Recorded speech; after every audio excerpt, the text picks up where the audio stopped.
Yo,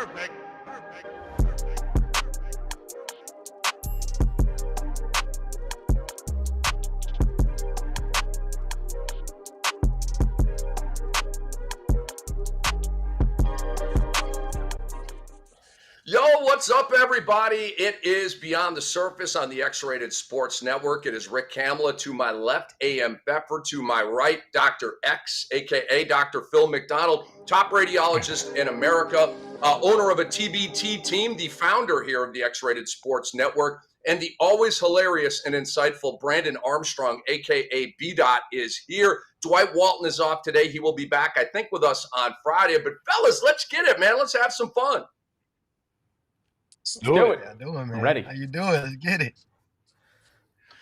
Doc, I got to ask a question, man. We're starting out here with the XSN Clinic. We got a lot to talk about. We got a lot of injuries. We got soft tissue. We got weeks. We got out indefinitely. We got buzzkills. Are you ready to dive in with your scalpel, Doc? Absolutely. Let's do it. All right, man. So Doc, Wembey's down again. Sidelined for a few weeks here due to a left calf strain. According to Shams, this news came out on Monday. The Spurs are erring on the side of caution and bringing him back. Underwent an MRI on Sunday. A source told ESPN he's going to be reevaluated in 2 to 3 weeks. So he's out indefinitely. Let's call it what it is. He was listed as questionable early Sunday due to left calf tightness. I had to take him out of a fantasy lineup, put in PJ Washington. By a miracle, I still won the game. I thought I was dead in the water. And then maybe I am moving forward here without Wembey. I also have Joel Embiid on that team. And I drafted Walker Kessler on that team. At one point, it was looking good. But Wembanyama was ruled out ahead of the Sunday game against Sac. Doc, we talked in the production meeting yesterday about, is this rest or is this like a legitimate injury? And then, bam, about an hour later, we get this news. So this is legit here. Mitch Johnson said, the coach of the Spurs, obviously we've seen around the league recently, the calf tightness thing is not something you want to take lightly. Don't want to push it there, he said. Wembey is obviously 26 points, 13 rebounds, 4 assists, leading the league in blocks. But, Doc, your level of concern here for Victor Wembanyama and this calf strain? I would say from scale from 1 to 10, I would say maybe a 6 or 7, only because it is a calf strain and you don't want to ever take it lightly because, obviously it could lead to an Achilles rupture. And that's the thing that everybody's, trying to prevent these days, especially in light of all the superstars that have gone down with calf injuries during playoffs. And, it's a long season just starting. And then the winter might be one of the coldest winters we've had for a long time in general throughout the country, but that doesn't help. That leads to tightening of the muscles and muscle strains and things of that nature. And so it may not necessarily be like tearing of the calf muscle, but if there is muscle spasms and stuff, they don't want to take it lightly. So it's good that he has a really good medical staff around him, and hopefully it'll just take it day by day. But it's not. There's a lot of that going around. I think Giannis was out recently with a groin pull, so a lot of muscular injuries. Zion hamstring, Cam Thomas hamstring. So there's a lot of muscular injuries right now. So can't wait for things to start warming up again so that these guys can not, won't miss games with all the travel and all that stuff. Great points, Doc. Fellas, the Spurs right now, as we go around the room here, the Spurs are 9-4. And, Doc, the XSN Clinic is not closed for the day, okay? So, look alive. We got Giannis. We got John Morant. We got a lot of injury stuff to talk about. But let's go around the room here. Will the Spurs keep winning? Brandon Armstrong, I go to you first. They have a pretty good team. Just bringing back De'Aaron Fox, he kind of rubbed me the wrong way. The other day in that game when he took that game-winning shot, and it should have been in Wemby hand. But he, like I said, he just started the season. They have a great young core. They have great players. I think they will stay on the winning side. I don't know how surplus the wins will be without Wemby, because you're missing a very, very, very big defensive presence down there.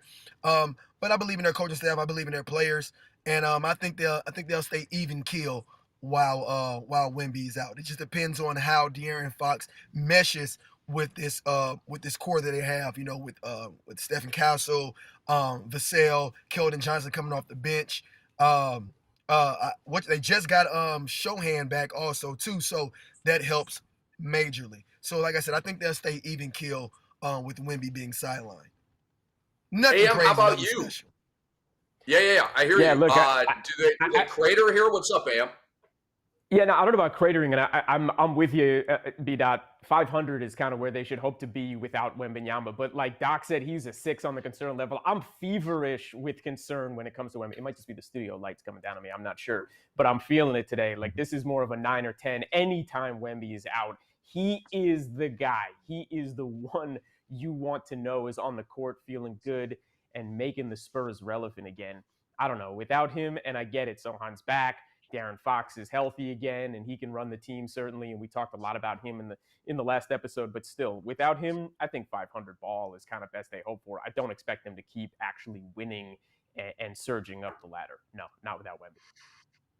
I love the take, man. AM, I'm with you. I do not. I think 500. Pardon me here, guys. I think 500 would be a huge win for San Antonio. Because reevaluated in 2 to 3 weeks probably means reevaluated in 3 weeks. Reevaluated does not mean ready to return. So we're looking at even more weeks beyond that. It's a calf strain. It's Wemby. He's literally the prize commodity in the entire NBA. The number one commodity in the entire NBA is Victor Wembanyama right now from a talent and looking at the future perspective. And it's the Spurs, okay? They are the godfathers, the originators, the pioneers of load management. So we know that they're going to be just super, super cautious about this. All right, he's back. He's ready to go. They're probably going to add 2 more weeks just to make sure. So let's look at their schedule a little bit here, guys. And let's also consider, Stephon Castle's day-to-day with a hip injury. Dylan Harper's not back yet with that calf injury. It's huge, like the timing to get De'Aaron Fox back right now. He's won a clutch award. He's a terrific player. He's an all-star level player. But I don't see them going 500 in this stretch without Victor. I don't. They've got a cupcake here, home against Memphis, home against Atlanta. They're rolling right now. At Phoenix, they're solid. At Portland, they're solid. At Denver, elite. At Minnesota, quasi-elite. Back home for a Memphis game. Then you're back on the road at Orlando, at Cleveland, at New Orleans. And then back home for Washington, then back on the road for at Atlanta, at Washington. That is a rigorous schedule, guys. Tons of road games. And a lot of feisty matchups right there. So I'm going to bet against the Spurs, keeping it winning. Doc, how about you, man? Can they stay afloat here without Wemby, or do you see the ship taking on some water? I think the ship will definitely take on water, but the good thing about injuries is that it gives other guys opportunities. And so I think the new addition of Luke Cornett, I think he had a pretty good game last game. I think he was like a double-double, might have had 3 blocks. But I think this gives him a chance to build more chemistry with the guys, with the new guys that are back. And hopefully they start doing a double big lineup when Wemby returns too. I just think that they'd be a very tough cover with Luke Cornett and Victor Wembanyama, as we've seen how well he played with the Celtics when he was there last year, in Luke Cornett. So I'm looking for players like Luke Cornett to become more acclimated and to be more consistent, and also De'Aaron Fox. I totally agree with B Dot. I was very disappointed that um, he took that ill-advised shot, or he wasn't even at a full head of steam and just pulled up with a contested mid-range shot. They should have got that ball to Wemby, even if it was like I'd rather Wemby force it than De'Aaron Fox. And I think with him just coming back, I mean, I know he got the Clutch Player of the Year award, so maybe they did draw it up for him, but it was I think a lot of people that were watching, a lot of sportscasters were saying the same thing. So hopefully De'Aaron Fox gets, lathered up and in rhythm and is gonna be, the De'Aaron Fox we all remember from Sacramento King days. But I think that would be the best thing to see is those guys like Luke Cornett and De'Aaron Fox become more acclimated. They're a deep team. There's no doubt about that. But if they had Harper, if they had Castle right now, and Castle's day to day, but if they had those 2 guys, I'd have a different answer. The fact that they lose Wemby and they also don't have those 2 guys, I think they're going to be in a little bit of trouble here.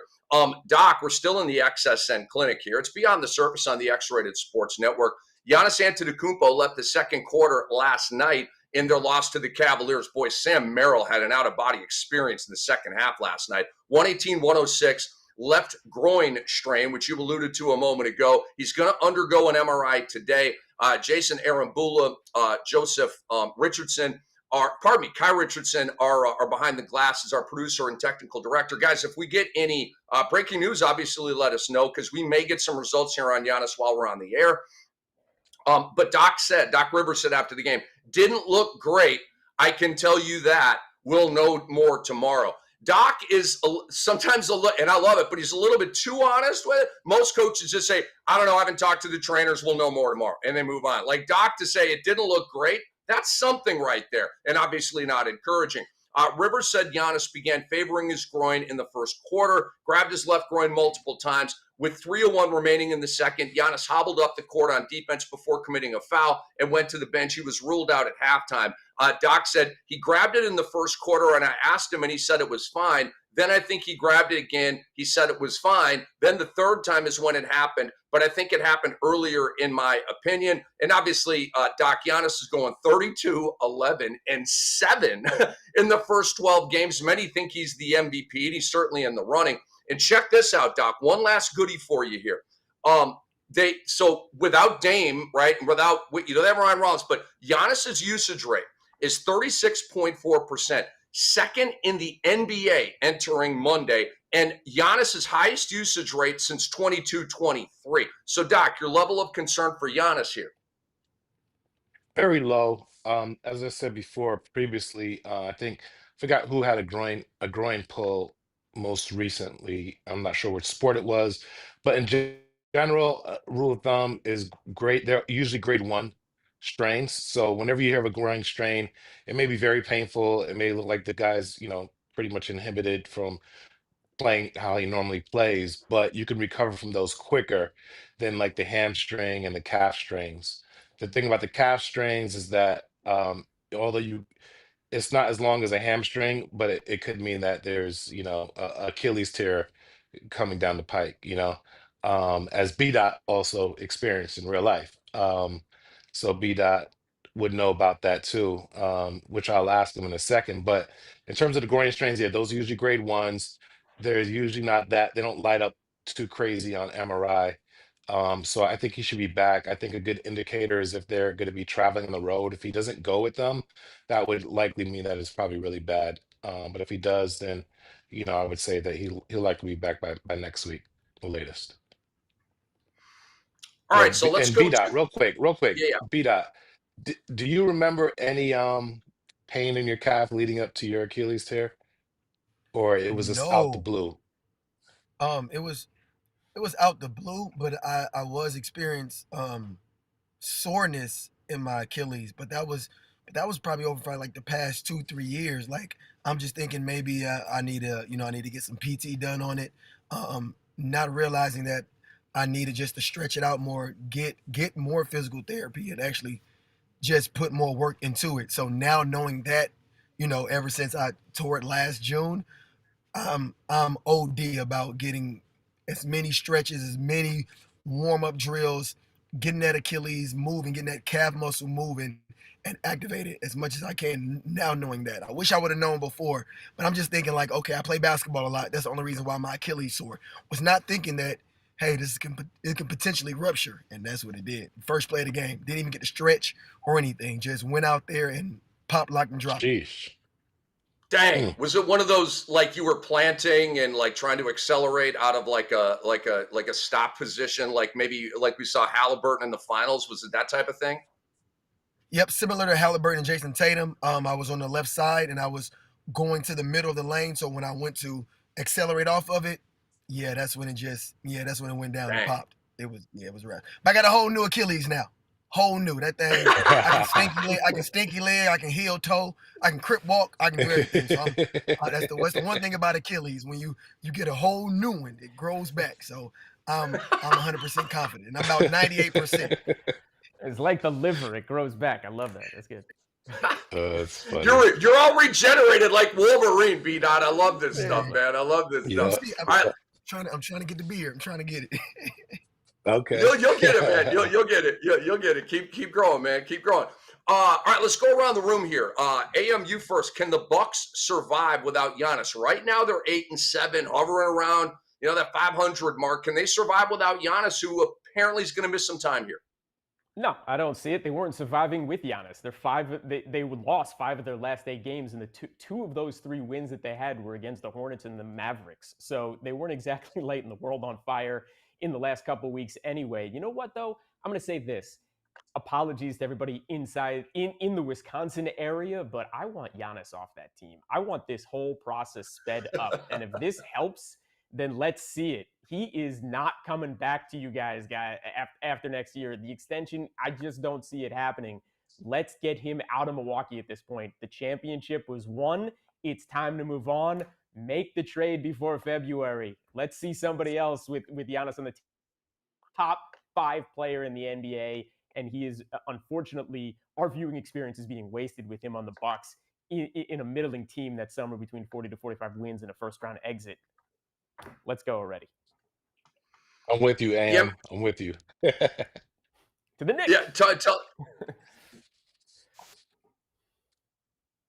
yeah, Doc, tell us more, man.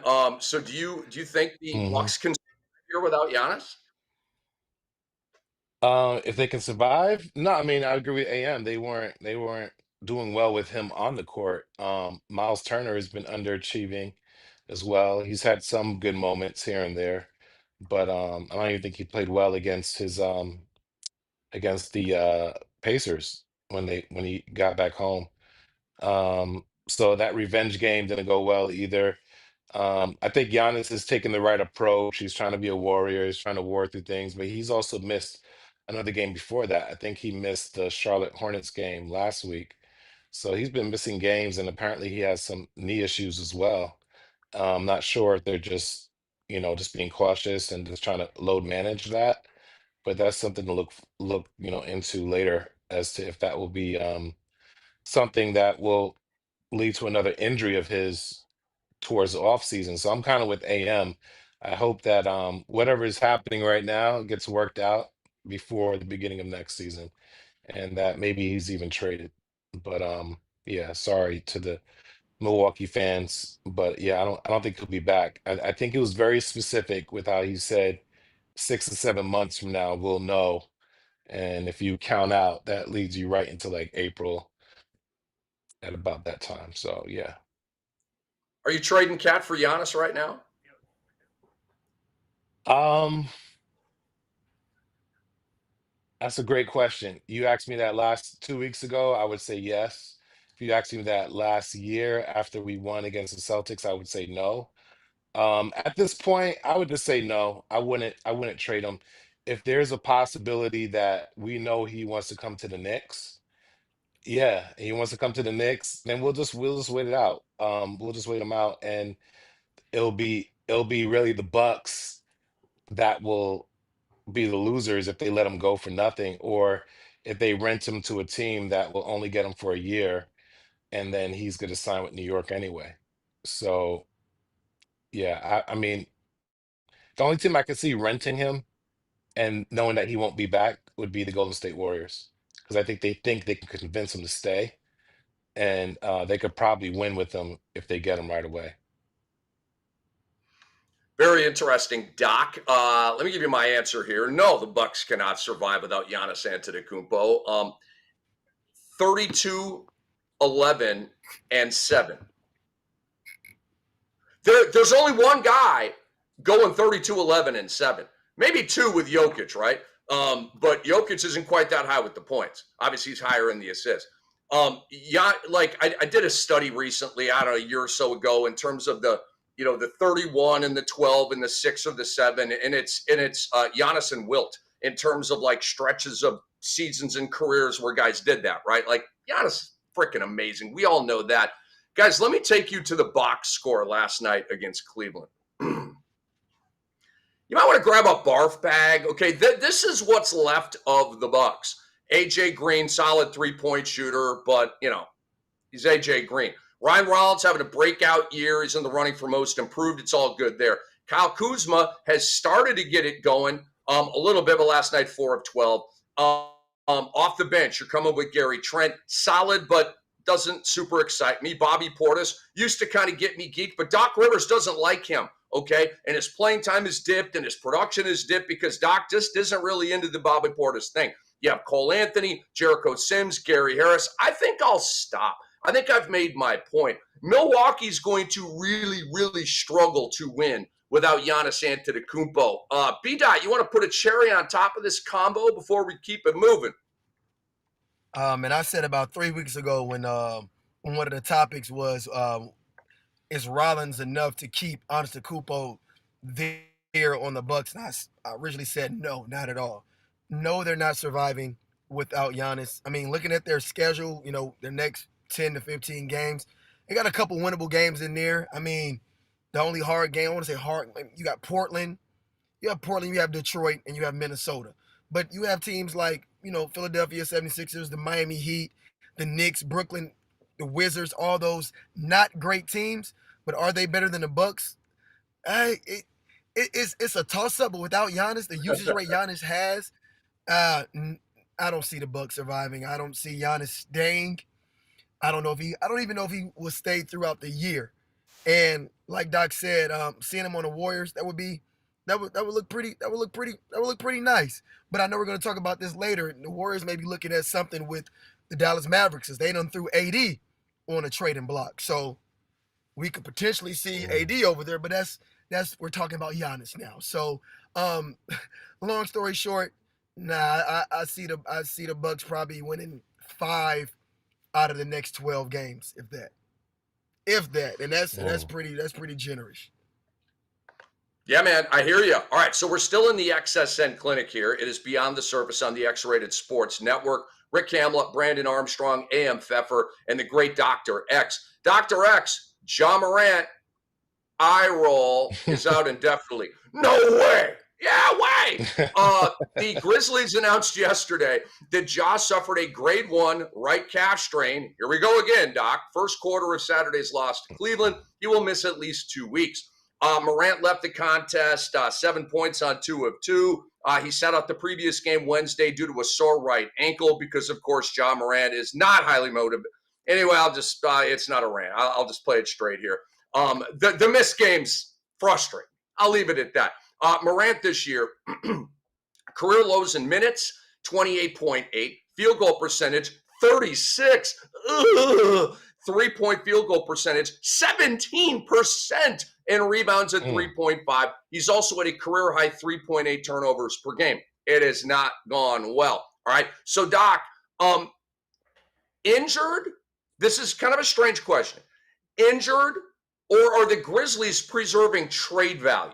Like we have sort of talked about Anthony Davis. They keep stretching out his injury, through Patrick Dumont and the medical team. They won't clear him, right? Why won't they clear him? Because they want to trade him, because he wants out, right? So we kind of all agree that that's less injury, more Dallas trying to trade Anthony Davis. Are we going down that road with Ja Morant as well, or are you sniffing an actual injury here, Doc? I think they're going to capitalize on the fact that he is injured. I think it's a real injury, but I think they'll take their time with him coming back. And I think that's probably during that time they'll be fielding calls to actually, really, move him or find a better situation. But I just don't see any roads back to him, you know, s- finishing out his career there or becoming the player he was when he was there. He's just been kind of on a downward spiral since like last year or the year before that. Even when he came back from all that drama, he didn't really play that well. Even seeing him in big games, he just kind of, sporadic. Said he's gonna stop dunking, and then he ended up doing one of the craziest dunks on Chris Porzingis last year. But it's the consistency. I don't think he has that same fervor. I don't think he has that same drive. He's kind of just going through the motions. So I think the team won't rush him back. And now they really have I mean, the question is, did he fake an injury and say it's a calf strain? Because these players are smart. They're gonna be like, oh, if I want to miss some significant time, I would say my calf hurts and be out. So I don't know if it's him that said it or if it was like a real injury. I don't think I saw a video of the mechanism of injury when it happened. Um, but you just got to take their word for it. But I do think the Grizzlies will capitalize and will take their sweet time to get him back on the court.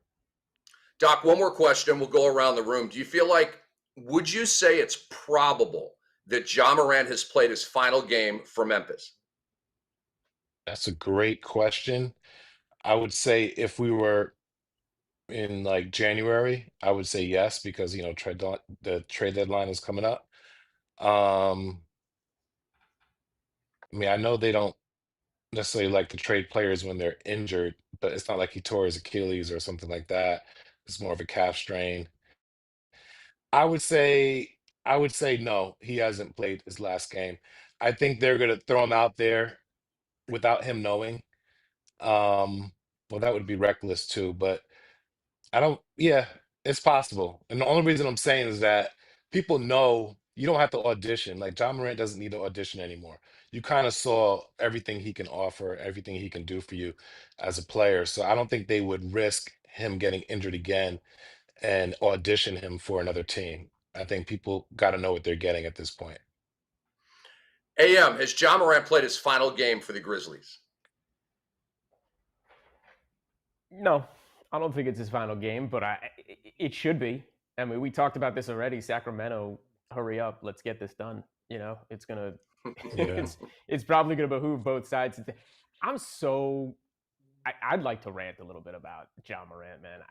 I'm like so disappointed. He is so exciting. Like he is the answer. Like if Earl the Goat Manigault ever made it to the NBA, like he's who he is. Same size and weight, by the way. Like to see who he was and what he was capable of his first 4 years, and he was so electrifying. I love watching Ja Morant play basketball. It's not just about the dunking, by the way. And I know, Rick, you've mentioned this before, but I've seen Ja Morant do some special things at the end of games. He had the capacity to drop dimes and elevate his team and make the Memphis Grizzlies relevant and be a top 4 or 5 team in the West and all of this. I don't know if he's played his last game for Memphis. I don't think he has. I think this continues on a couple of months, go in and out.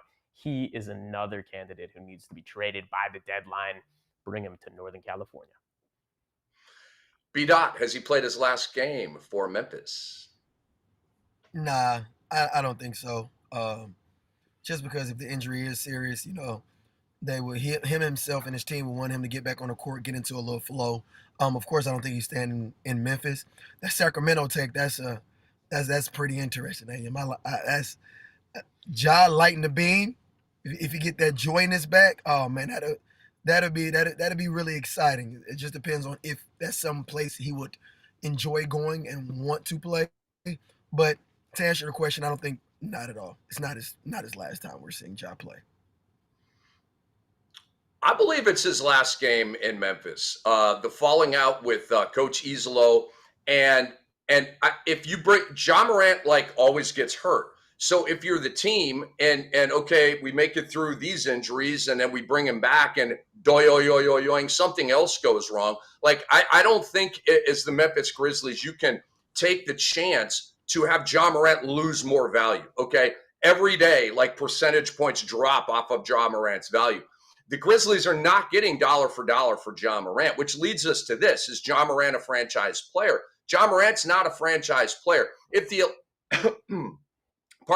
if the Atlanta Hawks don't view Trae Young as a franchise player, which I think is moronic, okay? Like, of course he's a max player. Can you win a ring with him as the number one? No, dummies. Fix that. Go get a number one. You don't just like, oh, we're not going to. And so Trae Young is heading for a summer of unrestricted free agency, okay? So they got to kind of move him or pay him. But Trae Young plays. I know he's hurt right now, right? But he does not miss chunks. Look at his basketball card in the games played column. It's a very good read, all right? The stats are obviously incredible, historically great. And Atlanta doesn't want to max that guy out, okay? Now we look over at Memphis. It's nonstop drama with this guy. It's off the court stuff. It's injury stuff. It's problems with coaches. He says he's lost his joy. That means he got to go. Okay, when Jimmy Butler was talking about, I don't have any joy anymore, right? Time to go, boss. And they got him out to a great spot. So I don't know exactly where Ja's going. Seems like Minnesota or Sacramento are realistic opportunities. And frankly, I'm not crazy about John Morant. I don't trust him, but I must acquiesce. Minnesota needs a shot in the arm. They just do. Their guard play is subpar, man. So let's go around the room here. Dr. X, you first on this one. Is John Morant still a franchise player? He's not playing like it. Um, his assist numbers are down. His field goal percentage is pretty bad. He's not a great shooter. That's something he should have fixed a long time ago. Um, he had a really good season, I think, around the time when there was all that beef with the Lakers. There was always some fight about the breakout, and Shannon Sharp was in the middle of it. I think that was probably one of his best years, and they were also matched up with them in the playoffs. So I would say back then he was. Now with all this stuff, you got to really take into people's marketability, their mental capacity, or they're if they have strong mentals or not. And I think he's always one controversy away from, sitting on the sidelines. So I would say no, he's not a franchise player.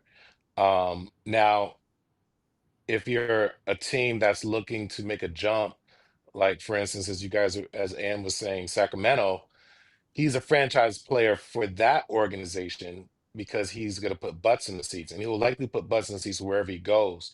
But for a championship contending team, no, he's not a franchise player.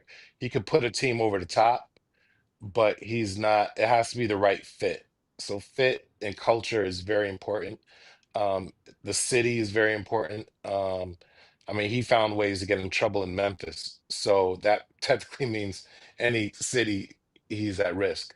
And so I don't know. I mean, I think if I was a Laker organization, he's definitely not a franchise player. If he's like a Sacramento, yeah. If it's Milwaukee, yes. Things like that. But those people are not going to give up a franchise player for him. You get what I'm saying? So it's going to have to either he signs there as a free agent or they bamboozle him some way somehow. B dot and then AM. Is John Morant still a franchise player? All right, let me address this before Twitter loses mind again, okay? Every week somebody asks, is John Morant still a franchise player? And every week I give the same answer, yes. But it's with conditions. It's like a Boost Mobile plan, okay? Look, John Morant is still one of the most electrifying players in the NBA. All right, he's must-see TV. He's box office. Talent, franchise. Superstar ability, franchise. Winning franchise. In basketball, the issue is not basketball. It's the decision-making, the off-court, the availability, the maturity. And like Doc said, to certain organizations, is he a franchise player? Yes. So that means, yes, he's still a franchise player. He just needs a new. He needs to go somewhere else. Okay. Like I said, Memphis has been out here. They've been parroting Ja harder than their PR team. Okay. Every week it's like, all right, Ja, sit down. Let's take a time out. Let's breathe. He's not happy with the coaching staff, but in my opinion, he is still a franchise player because you cannot replace what he does. All right. You can't teach explosion. You can't manufacture the swagger in the lab. You can't just draft another job. All right, there's one. He needs consistency. He needs a healthy season. No suspensions, no distractions, just basketball. And we've seen what he does when all of that is applied. And he's box office. He's amazing. So he just needs a new atmosphere. And in my mind, in my opinion, Ja is still a franchise player. Like it. AM, come on in here, man. Nope, not a franchise player. Being a franchise player, 50% of your responsibility is marketability. He's not marketable anymore. That's just the reality. But that doesn't mean he's not the best wide receiver two in the NBA, right? When T. Higgins and Jamar Chase, and we're going to talk about him later, when he goes out, T. Higgins can step into that wide receiver one role pretty easily. And even when Chase is on the field, Higgins is amazing in his own right. John Morant should be that to somebody else. I'm still willing, if I'm an NBA organization, especially with the way the salary cap's constructed now, to pay him 40 to 50 a year and make him a cornerstone guy of an organization, but he's not a franchise player. He doesn't need to be anymore, and that's okay.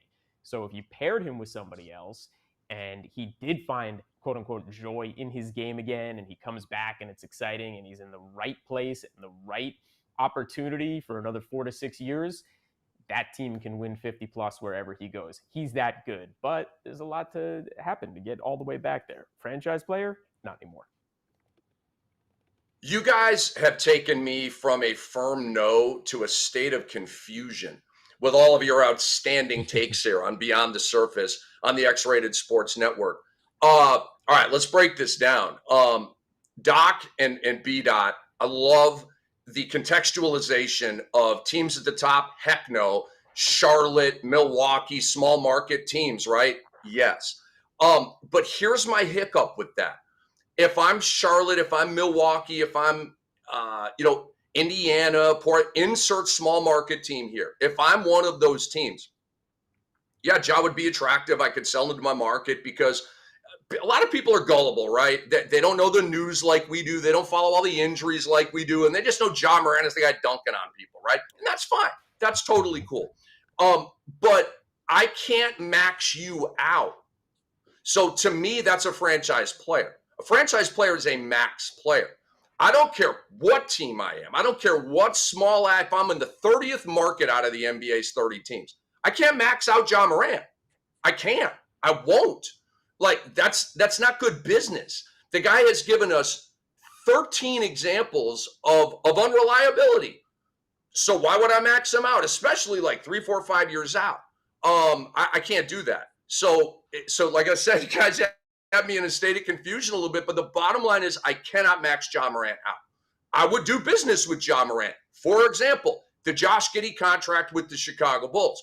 Josh Giddey right now, it's ironic because he's not a max guy, but he is their franchise player. We all agree with that, right? Mm-hmm. Yep. So okay, I'll take Ja Morant as my franchise player for $25 million a year. I just can't do it for 50 or 60. I could probably do it for 40. I could probably go 4 and 160 for Ja Morant. I could probably do that. I can't go 5 and 230 or whatever that is, right? I cannot max him out. So that's why, just bottom line, I say he's not a franchise player because franchise players usually maxed out. Any final words on this? You guys ready to move on? I mean, you're saying he's a franchise player. You're just saying he's not max money franchise player. And he's not marketable anymore. Shoe sales still one of the top shoe sales, but not top 2 highest shoe selling. Jersey sales still top 10. Like, Ja Morant is very much marketable.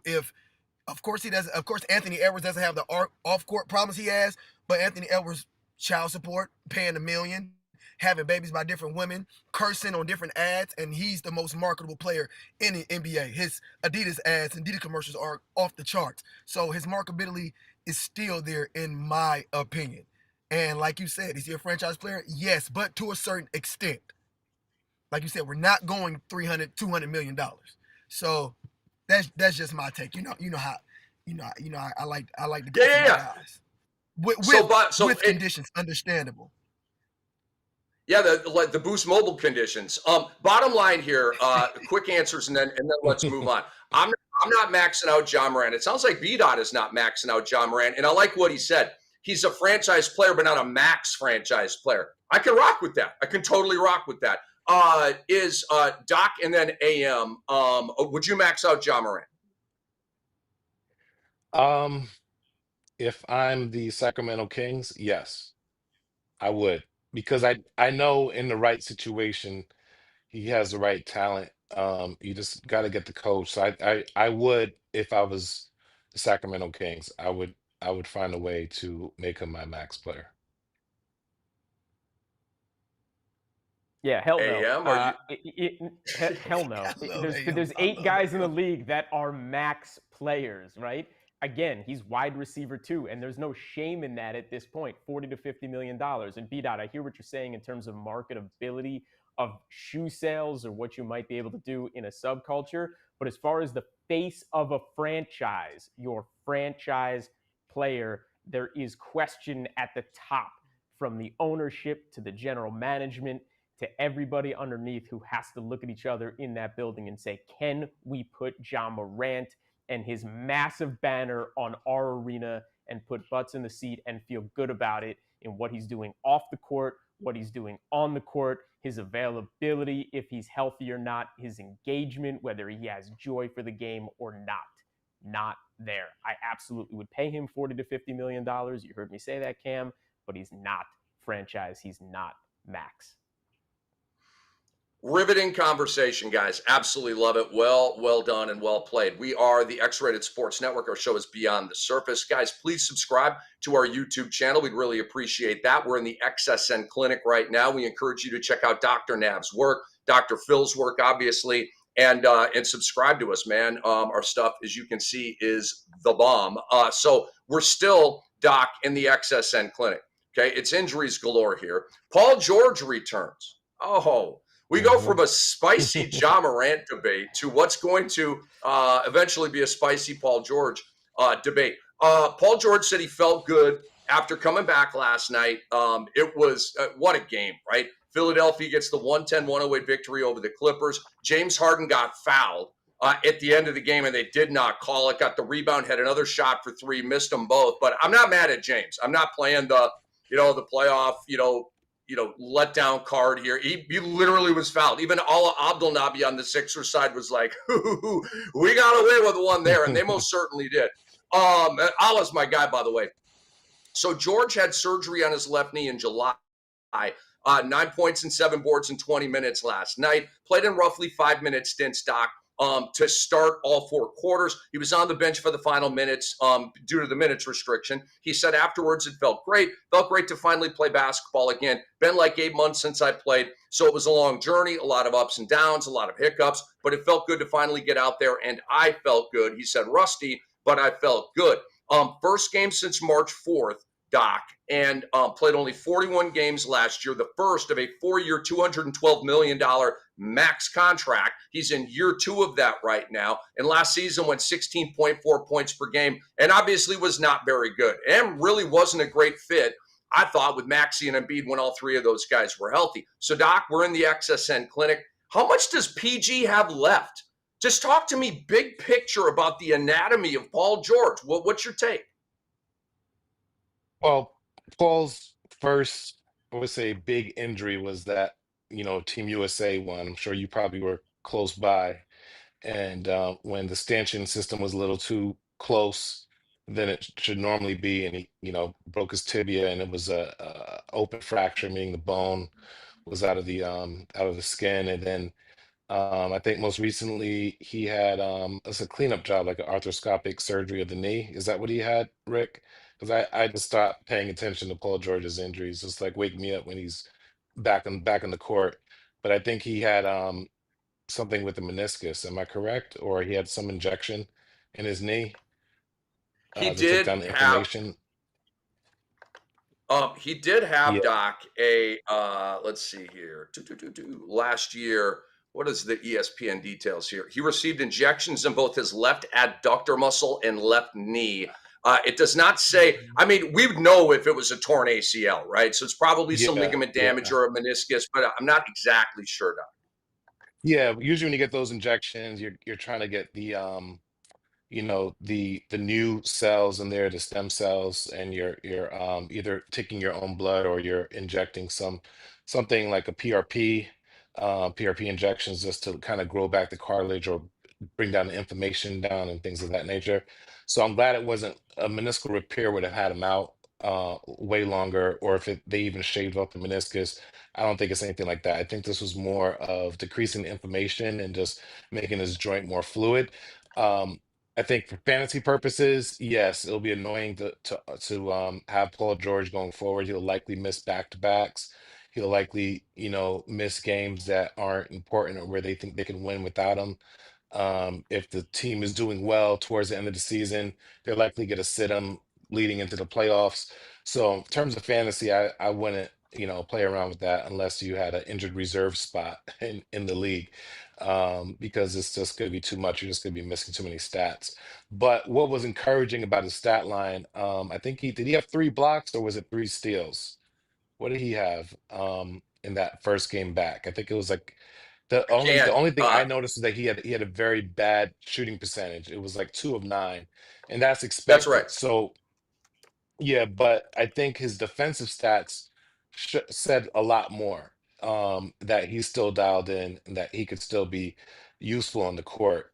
So long term, I think Paul George with his size, 6'8", able to spread the floor, handles for days, knows how to get a shot off, knows how to create space. I think he'll still be a good player unless he gets a major injury.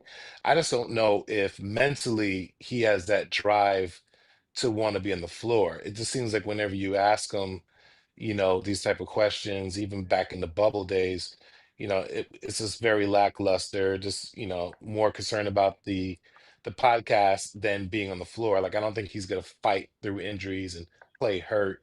And that's what's kind of discouraging because to me, I think most players should play through pain unless you have a major injury that's going to get worse. I think a lot of these guys are looking for excuses to sit down. So, Doc, let me piggyback off what you're talking about here. I have a phrase for that. It's called the 100% club. I'm not a huge fan of the 100% club. The 100% club insists on being 100% to play. You can play at 91%, 83%. You can play at that percentage. If you're not injured and if you're in a little bit of pain, soreness, discomfort, to me, I agree with you, Doc. You need to continue to perform through that. But the 100% club doesn't do that. They got to be 100%. So in terms of Paul George, is Paul George overrated?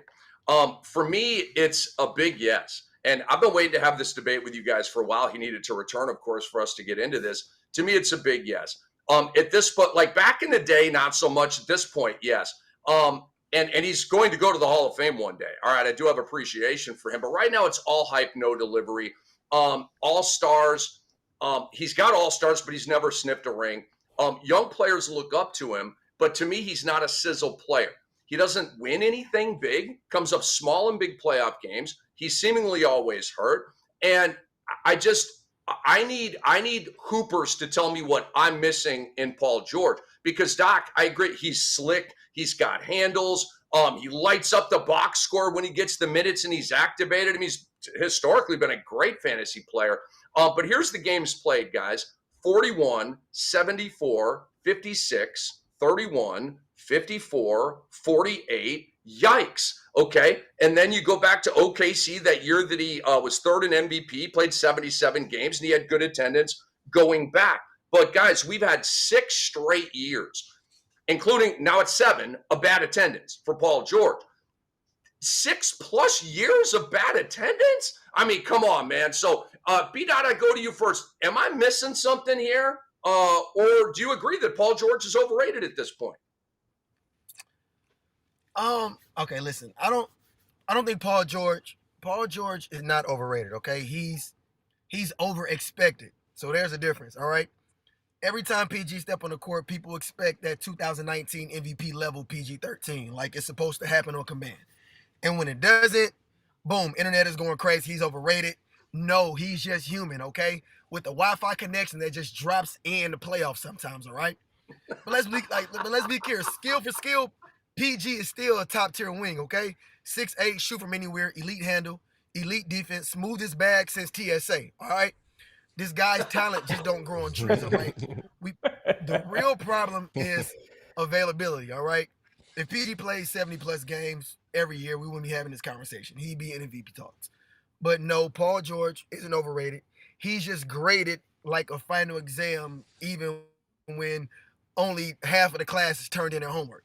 So when healthy, he's still a nightmare to guard. So let's not get that. I just think he's over-expected. I think he's overhyped. We expect too much from PG when he hasn't been that pivotal since those Indiana days when Danny Granger went down and since that 2019 MVP run with OKC.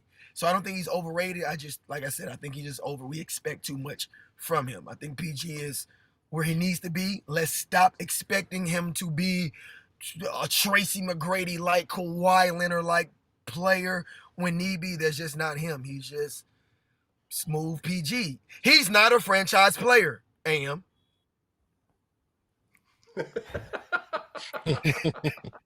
So if we're saying that, he's definitely not a franchise player. So we're gonna keep it at that. They're paying him like one, or at least the Clippers did a couple of years Boy. ago. And What? you're right. They should not have given him that contract. And he's yet another example of max money going to the wrong guy. But Rick, such a great question, and it's harder to answer even than the John Morant. John Morant to me is so definitive. Paul George, and what you're asking, like, is he overrated at this point? Again, I love how you pose questions, and I'm always listening to the very specific things that you're saying. But the question itself bears asking for his entire career. That's still how I'm reading the question. And as far as this is his 16th year in the NBA, no, I don't think he's overrated. And I love everything B. Dot just said. Like, I'm jumping on the train with the overhyped, where he's been overhyped in the last 6 years, but overrated at this point, again, to me, still encompasses an entire career. Well, you're talking about a guy through 16 seasons where 10 of those seasons he averaged over 20 points. He did become a name and a face after Danny Granger went down. Great pull, B. Dot, bringing his name back into the ether. You're talking about a guy who I think over 13 seasons has averaged over 5 rebounds a game as well. And he can play, he's very versatile, right? He can play 3 positions. You can slide him into a power forward position if you need to, and he can even guard that guy. I mean, you got to compartmentalize Paul George here. Like, again, max money, like we talked about a couple years ago? Absolutely not. Trade that included SGA and 5 number 1 picks, including 2 pick swaps? Absolutely not. But as far as a whole body of work and who Paul George is and what his history is, yeah, he is definitely a Hall of Fame player. He is absolutely somebody who, and I saw the pop up when Doc X was talking about him. The pop up that was like, do we care? Yeah, I care. I care that he's back. If Philadelphia was 2-11, no, but they're 8-5. They're in the mix. He's going to matter, however many games he does get to play this year. And at some point, hopefully he comes off the back-to-back night restriction. And Rick, I love everything you're saying about the 100%. He doesn't need to be 100% to play. He should be playing at 85, 90, 95%, whatever it is. There's all these things. There's too much baggage around him for sure, but he's not. Yeah, he's overhyped at this point. B-Dot's right. But he still matters, and I do care. I care about the 76ers. I care about exciting teams, like I said, about Detroit, and wanted to see them good, and they're back in the East. I think the same way about the 76ers. They're a team that you just feel good when they're in the mix. The same can be said about the Miami Heat as well.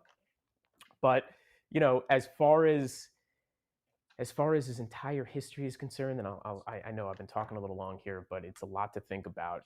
Paul George is somebody who, again, has hit that mark. He's got a chip in the NBA, right? Like, you hit 10 years in the NBA, it's one thing. You hit 15 years, that's a whole different game. And here he is, and he's still doing it, and he's still making the money, and he's still going to be part of something, especially because Embiid probably isn't going to make it the whole year himself. So there you go. That's my answer. Doc, you have the last word here on Paul George. Is he overrated? And I apologize if I already asked you that. We've been kind of flowing around here. But any final words here on PG, Doc? Man, he's definitely not overrated. I just feel like I wish he would play like the number on his jersey. He chose number 8 because he was going back to Philadelphia, well, going to Philadelphia, and Kobe Bryant's from Philadelphia, and that was one of Kobe's numbers. I wish he would play like that, like be angry at the medical staff for even suggesting that you should sit this game out or sit that game out. Like, play the games. Like, as you said, over the last 6 years, he's been missing in action, and some playoff series he's missed, and he and Kawhi were taking turns. Like, one year Paul George is playing, but Kawhi's not. Then one year Kawhi's playing, but Paul George is not. And they just never seem pressed. Like, they just, I don't want to say that they're content with just collecting a paycheck, but that's what it seems like, and, do a better job of, like, put some of that money into hiring a medical staff to be around you, because these guys are not getting like catastrophic injuries outside of, like, Paul George had that one time, and another injury that Kawhi had with the meniscal tear, or the ACL tear. I saw when that happened, when he was pushed, when I think Ingles was like trying to play D and kind of shoved him. I saw when it happened.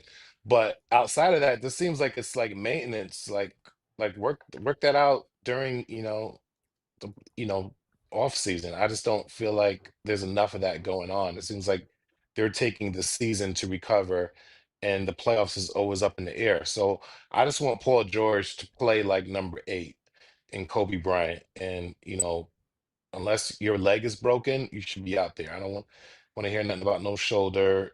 Put the sleeve on. Put a harness on. Whatever it is, just play at this point. You don't have that many. You don't have that many more years left to play.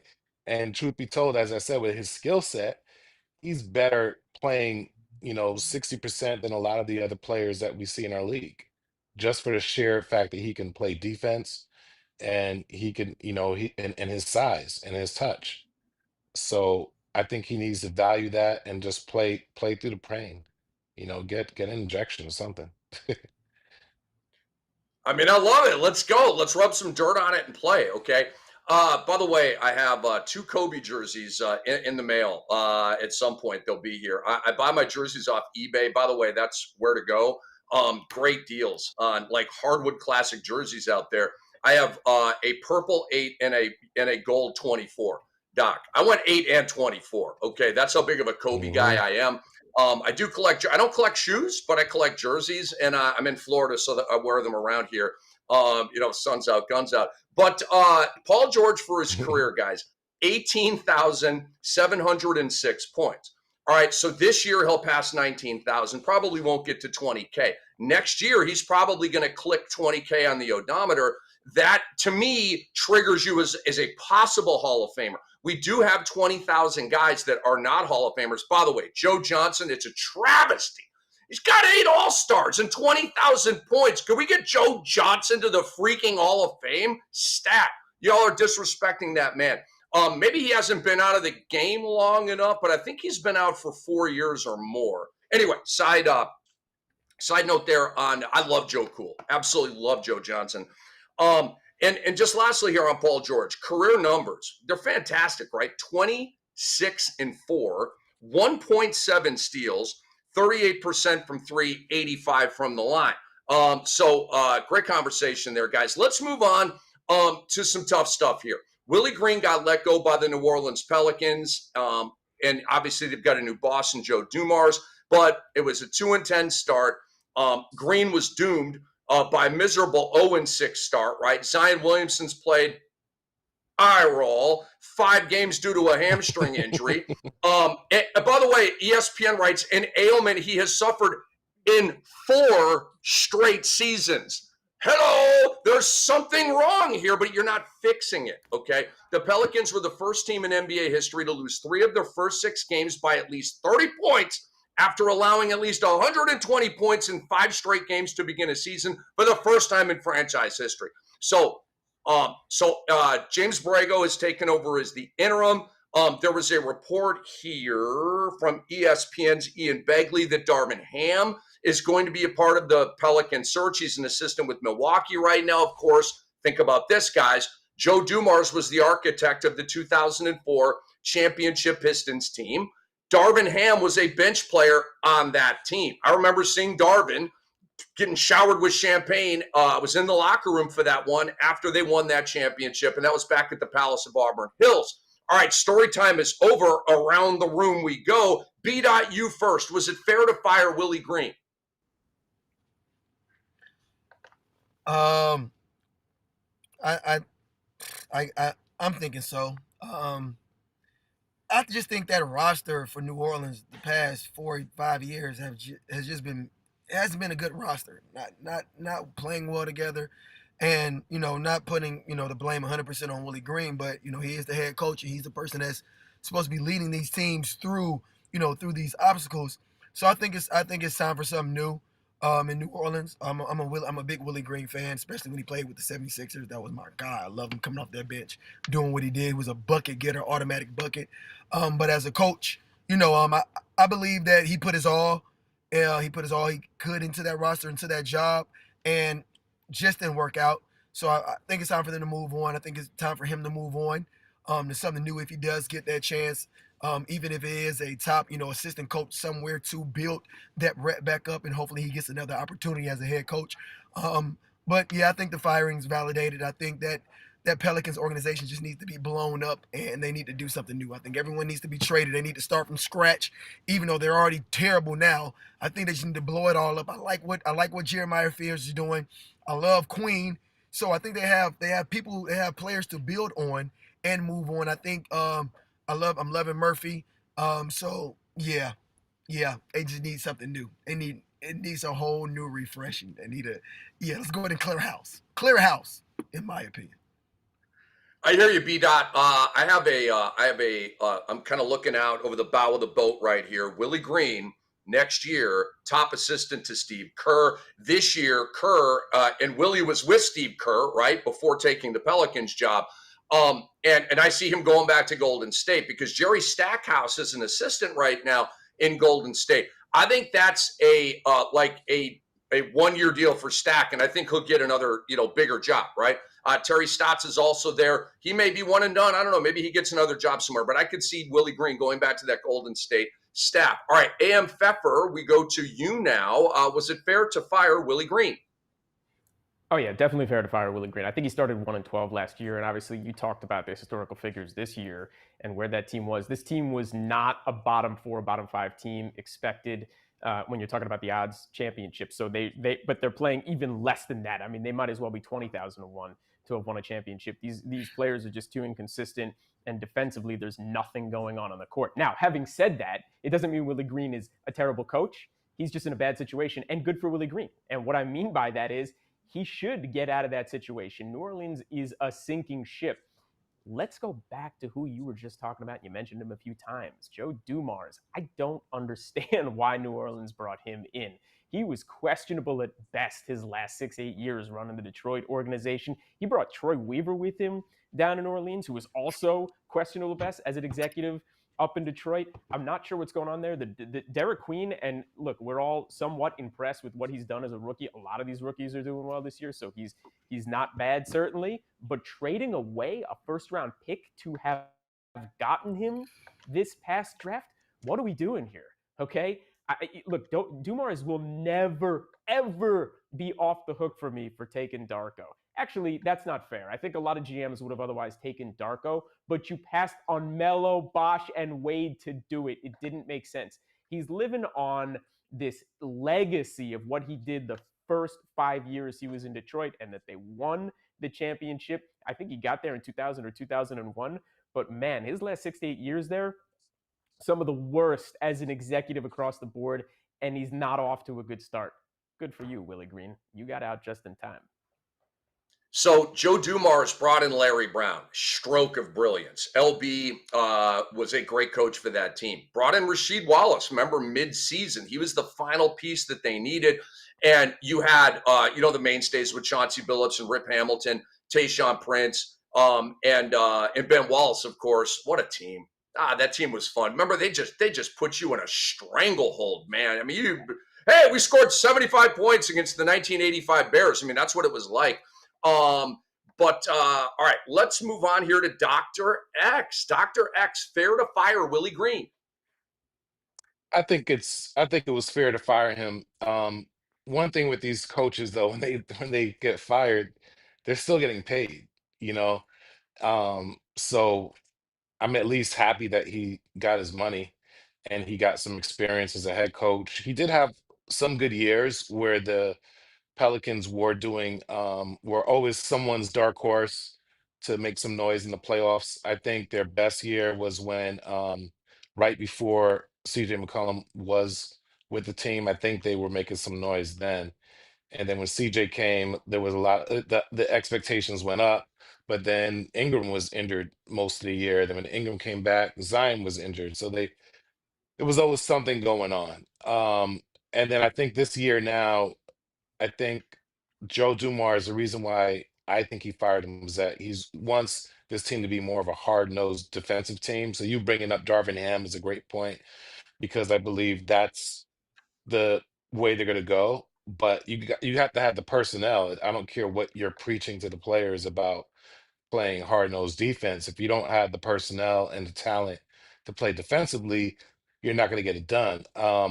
I think right now they do have good defensive wings, or a defensive wing in Herb Jones and Jose Alvarado, but outside of that, I'm not sure if there's anybody that's really known for their defense, and that's going to be a whole culture shift. So I think they're going to, between the end of this year towards the off season, you'll look out for a lot of defensive minded moves. And I think for Willie Green, yeah, it's, you put your time. I don't think it's unfair. I think it's fair that both sides move on, and he's still getting his bag, and good for him. Was it fair for the Pelicans to fire Willie Green? I say no, but I get it. I say no because Willie Green took the Pelicans to the playoffs. That happened. I mean, we have to send that accomplishment to the Hall of Fame, I think. We're not sending Willie Green to the Hall of Fame, but I think we got to send that footnote. He took the Pelicans to the dang playoffs, man. Come on. It's a work of art. It's a miracle. Guys, all kidding aside. I'm making B-Dot laugh. That's a win for me, man. I don't even care about the rest of the show. That's a win for me because, dude, you always get me rolling. Okay, but guys, I can tell you something. Right now. And AM's going to perk up because this is a life meets basketball. This is a business meets basketball thing. Okay? And this is in sports media too. And trust me, I've been on the wrong side of this. When a new big boss comes in, there will be massive changes every single time. Okay? Like, when doesn't that happen? It always happens. It may not be a complete blow up of the entire thing, but when a Joe do, first of all, for them to whack my guy David Griffin, y'all are morons. David Griffin is, Doc, I think you may be the only guy in the history of my life on earth that's smarter than David Griffin. Okay, this guy he's a genius, man. I'm telling you right, David Griffin's a freaking genius. And he relates well with people. I love David Griffin. Blowing him out is a screw you. Like, screw you. Like, how dare you? And by the way, I'm buddies with him. But you blow him out, Joe Dumars comes in. We all knew Willie Green was getting fired at some point this year. Every single one of us on this panel, all of our audience members, we all knew it. I wasn't rooting for it, but the writing was on the wall. You got a new boss. You got a roster that's not ready to win. You got a star player that never plays. He's going to get fired. And he did. Okay? It sucks. It's not fair. Because if Zion Williamson and Brandon Ingram, remember half man, half a season, Brandon Ingram, who's killing it in Toronto right now. Okay, for now. Hopefully he can stay healthy. But he would get hurt and stay hurt in New Orleans. I mean, it was a joke. Remember that year he missed like 80 games with a toe injury? Come on, man. So Zion, of course, is one of the great game missers in the history of the league. And then you've got, and I love Trey Murphy too, B-Dot, love Trey Murphy, okay? But he's had these chunks where he's been hurt, right? I mean, he came into this season with an injury, which he's now over, of course. But it's just one thing after the other with this team. Willie Green is going to rise again. I don't know if he's going to be a head coach. I definitely think he's worthy. He's paid his dues. He's had some success as a head coach. He had a lot of success as an assistant coach. Terrific player. Everybody around the league loves Willie Green. So I would say it's more than a 50-50 proposition that he'll be a head coach again, and I'm here to applaud that when it happens. This is one of those, no, it's not fair, but I get it, right? Like, I get it. The record, the new boss coming in, Zion never plays, and so that it just is what it is. All right. It is Beyond the Surface here on the X-Rated Sports Network. Rick Kamla, Dr. X, a.k.a. Dr. Phil McDonald, Brandon Armstrong, a.k.a. B-Dot, and A.M. Pfeffer. And A.M., I'm going to go to you first on this. Let me set it up a little bit here. Is Steph Curry the face of the NBA? Is Stephen Curry the splasher, the face of the NBA? Let's have fun with this. What a run it's been for Steph. He had the back-to-back 40s. He had the 46, then the 49, both against the Spurs, for the love of humanity. Then he had 9 points in a win against New Orleans. Who cares, right? So, AM, I go to you here on Steph. Is he the face of the NBA right now? Yes. even at 30, what is he, 37 years old? He's still the face of the NBA. I'm thinking of all the young guys. Like, I'm quickly running through my head, like, who's ready to take the mantle from him, like an SGA or Edwards or Wembanyama or even Jokic, obviously, who's so unbelievable, or Doncic. But no, Steph's still the face of the NBA. I mean, Steph changed the NBA, literally how it's played and what everybody and who they want to be and how the young kids love him. 10 to 12 years of Steph Curry really just being a pantheon guy, a top 10 guy of all time. And we've talked about this. He is now on my top 10 list. I can't wait till we do another top 10 list. And I just like proudly put his name out there. Is he the face of the NBA? Yeah. He's still so lovable, so well liked. He's still bringing it every night, and he's still bringing that team on his back. Steph Curry's the face of the NBA. Dr. X, you're next.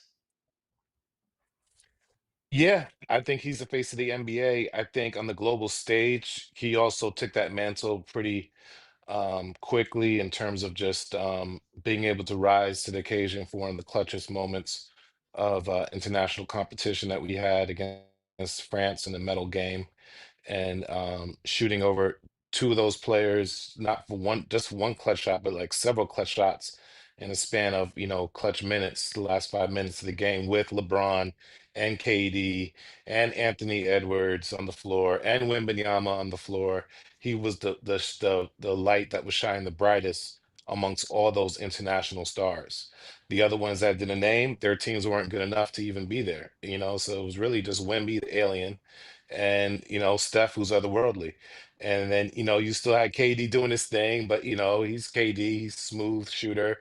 LeBron still playing well, gets the longevity patch, the badge, gets that. And then Joel Embiid playing hurt. It was nice to see that game. To me, cemented him to me as the face of the league, and was like, we don't need a face. We don't need to be pushing Anthony Edwards into that conversation until he takes hold of it by the horns. And I think that's what we need to see from the next player that takes it, is they got to take it. We can't give it to them. You got to just take it. And I think that's what we saw. Honestly, I think Wemby is the next up. With the first couple games of the season, Wemby was on everybody's tongue and was saying, all those things, was doing all those things in terms of just dunking on people. And then most recently, what happened with Draymond Green, even though it didn't count, he took it by the horns. And that's what we want to see with our face of the NBA.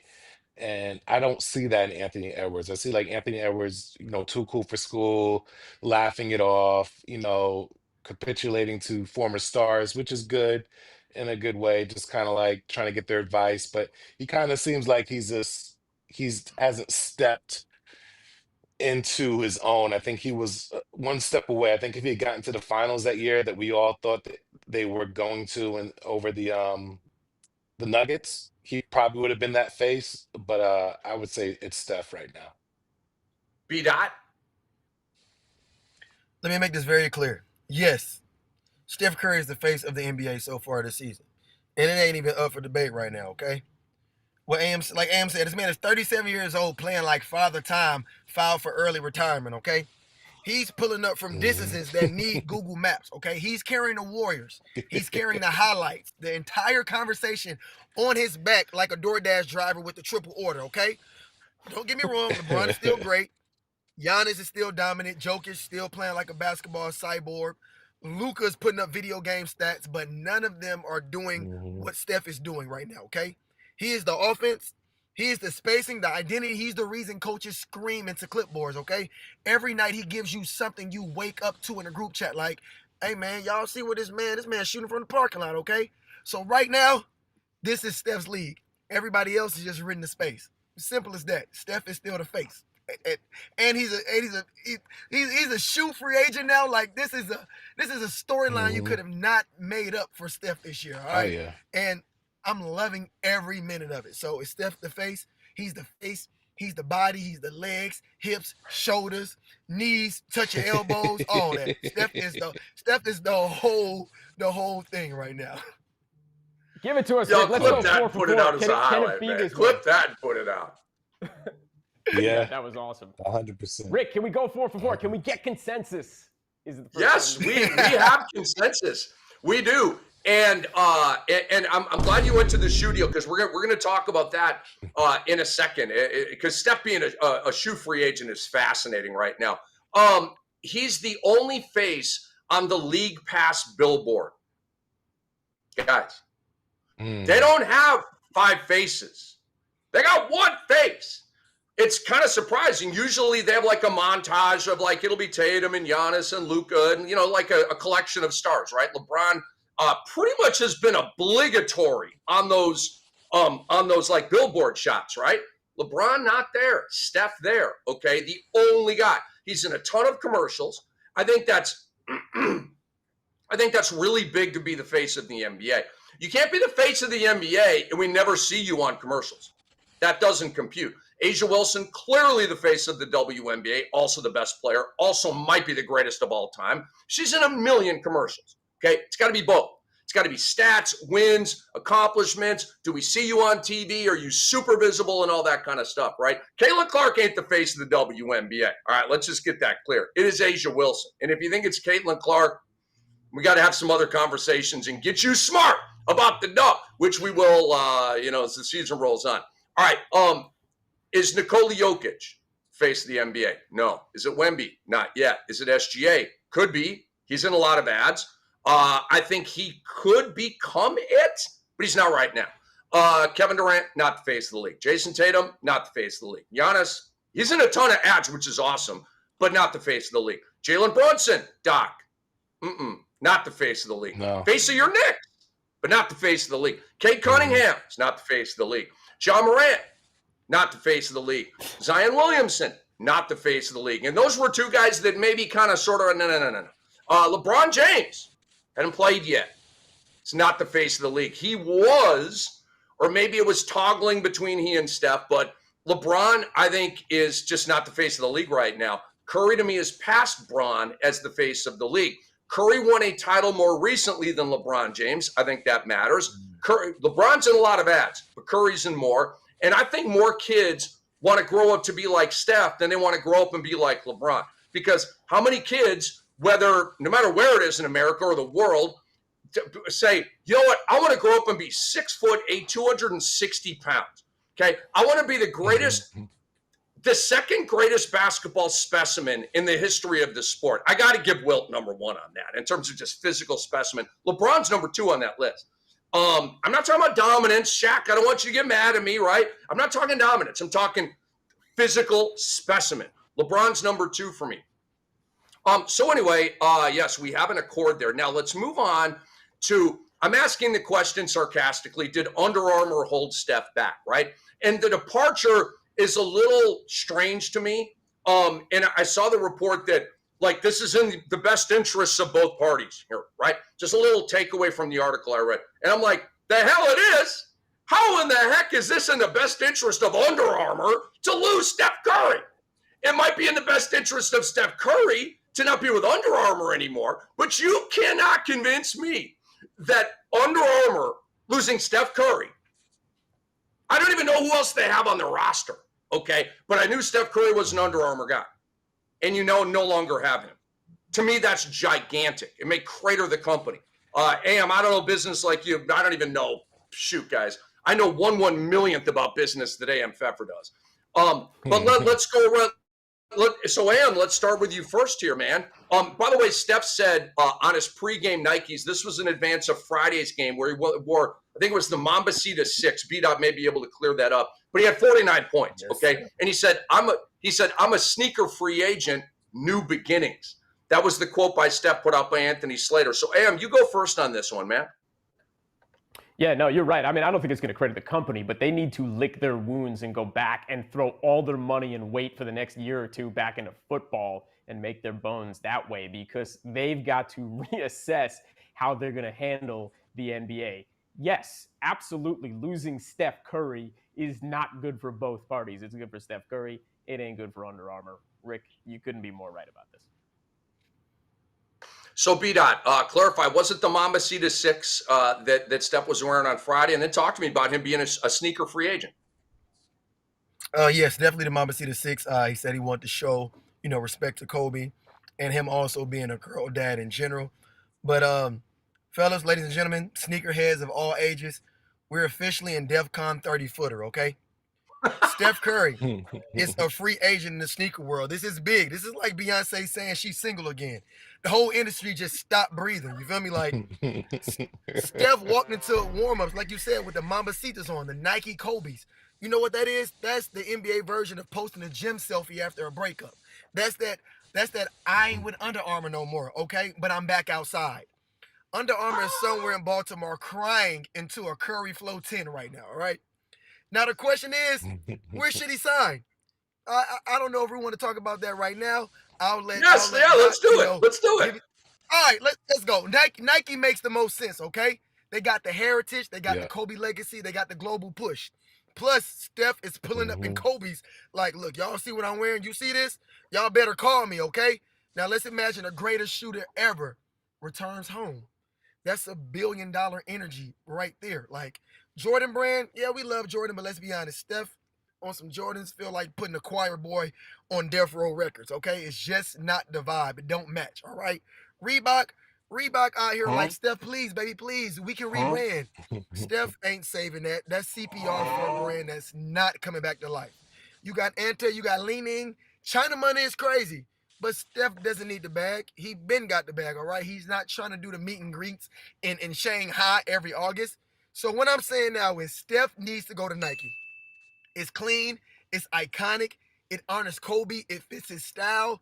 And let's Nike keep his shooter, okay? KD, Devin Booker, and now possibly the greatest shooter ever. That's the monsters of jump shooters, okay? So let's put it in. Steph Curry entering sneaker free agent is the most exciting news ever, okay? Since Under Armour probably created invented the compression shorts, okay? So this is Steph Nike. I'm calling it right now. And the colorway, the kicks is gonna be crazy. I am hoping for low tops. I know Steph is a very high injured ankle guy, and he was with the high tops and the mid tops with Under Armour, but aesthetically pleasing, I would love to see Steph in some Steph Curry, whatever the number is, Nikes. And that's my take, man. Back to you guys. Take it away, Doc. I love it. I love it. I love it. Hey, I'm a Nike head, so I'm all about him going to Nike. I think I also like the way Under Armour handled the situation because he developed his own logo and his own brand, and he put De'Aaron Fox under there too. So De'Aaron Fox is like if Curry's like Jordan, then De'Aaron Fox was like his Jason Tatum, Doncic, and Zion under the Under Armour umbrella. So he kept that logo. That's his logo. So that's cool because now imagine that logo with I think the three, and it kind of looks like fingers shooting a three. If you see that on the tongue with the Nike swoop or the swoosh, that's going to be dope. So I just really think, as you said, the colorways are going to be fire. Um, people started trying to wear Under Armours because they love Steph that much, but no one was really rocking with it. So their sales, their actual sales started going down. Their shoe sales started going down. So I think to be fair to Steph, he needed to be a part of a winning situation, and so I think it was good for both sides. Under Armour can focus more on something that's going to bring in more money, and they were losing money from the shoes. And so it just was better for both sides in terms of his branding as the best shooter of all time. He shouldn't have like low sales in shoes. It shouldn't be happening. And you know, in terms of that, I'm with it. I think I think they did Steph a solid in releasing him. They didn't make it ugly. I think it was smooth the way they did it. But I'll say this, Nike has a chance to make up for the bag they fumbled. And I think we were talking about this in our production meeting, but that was had a lot to do with, I hate to say his name again, give him some breathing room, but Nico Harrison. Apparently he didn't pronounce his name correctly. He spelled his name wrong, maybe in the PowerPoint that they had. They kind of rushed through it. I think it was like a cookie cutter Oh no. presentation. It was supposed to be someone else, like something they did for someone else, and I think you kind of saw it in one of the slides, like they kind of just like swapped out his name, and there was like no, they didn't like take the time to make it individualized and make them feel special. So hopefully Nike has a second chance at this, and who knows, maybe Nico's back in the fold with Nike again, and he has a chance to redo the botched presentation that he did many, many, many years ago. Nico, we support you here on Beyond the Surface on the X-Rated Sports Network, man. But, some of the history is some of the history. You know what I'm saying? I'll make this really, really quick. That was almost a facetious showing of the anyway, I'll make this quick. Nike just signed, and I love Cade Cunningham. I have one of his jerseys, by the way. Huge member of the Cam Dynasty, my Dynasty team. We've got 2 chips in a row going for 3. I think I'm 30-7 right now, first place. Come on, let's go. I'm looking for a 3-peat, guys. But if Nike just signed Cade Cunningham, I think it was 6 years, and I forget the money. But if Nike just signed Cade Cunningham, who I love, again, it seems like a no-brainer for Nike to go sign Steph as well. Yeah, it would otherwise be a no-brainer, but I'm giving you an AM zag here. Look, when I think about Reebok, that is, to me, the iconic basketball shoe. And guess what? Reebok is a little bit on the rebound, okay? Angel Reese is the face on the women's side, and I think it's going very well. They've signed Nate Ement, who's an up-and-comer, and we're going to see what this kid's trajectory is all about. Shaquille O'Neal is the president of Reebok basketball. Allen Iverson is the vice president of Reebok basketball. They are on a major rebrand. I don't know what it is. I don't know why. And I'm not saying Nike's the wrong choice.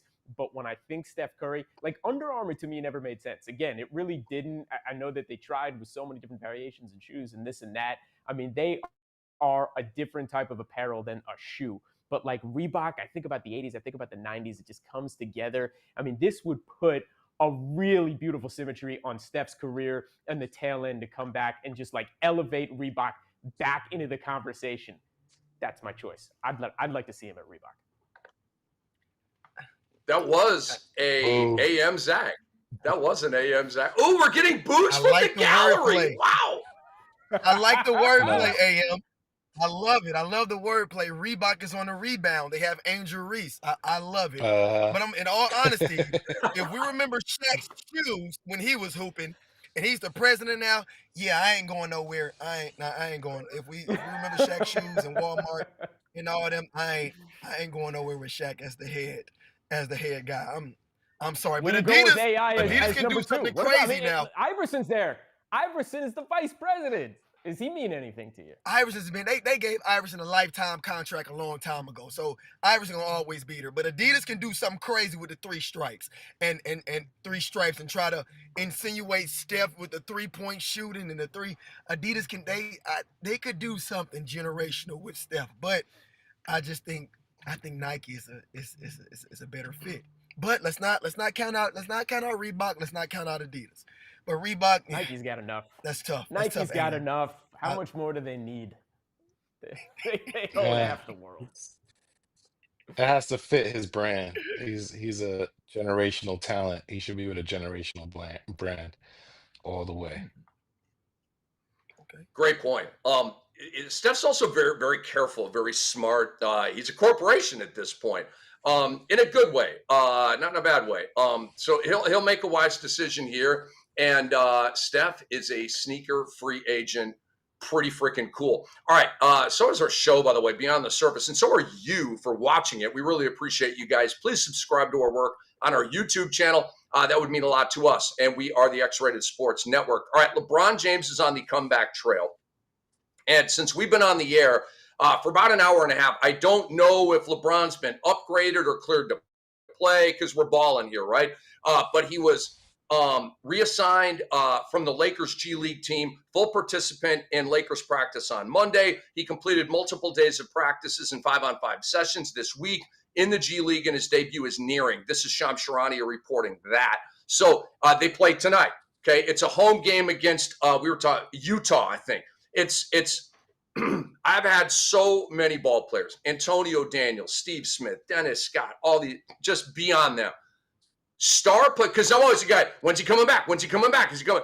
They're always like, look at the schedule. I'm like, why am I looking at the schedule? They're like, look at the schedule. When is the next home game against a bad team? Oh, so stars, and this isn't like 100%, right? Sometimes stars return on the road against good teams. Okay. But for the most part, what they want, especially like your first game of the year, you want a bit of a cupcake.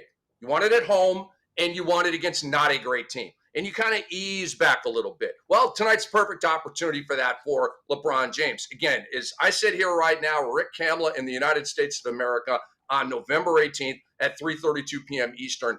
I don't know if he's playing tonight or not, but signs point to him playing tonight. So, Dr. X, you go first on this debate question. Should LeBron James take a back seat to Austin Reaves? Because, of course, we know he ain't taking a back seat to Luka at this point. It's a Reaves versus Braun thing. Should LeBron take a back seat to Austin Reaves? Do you think he will?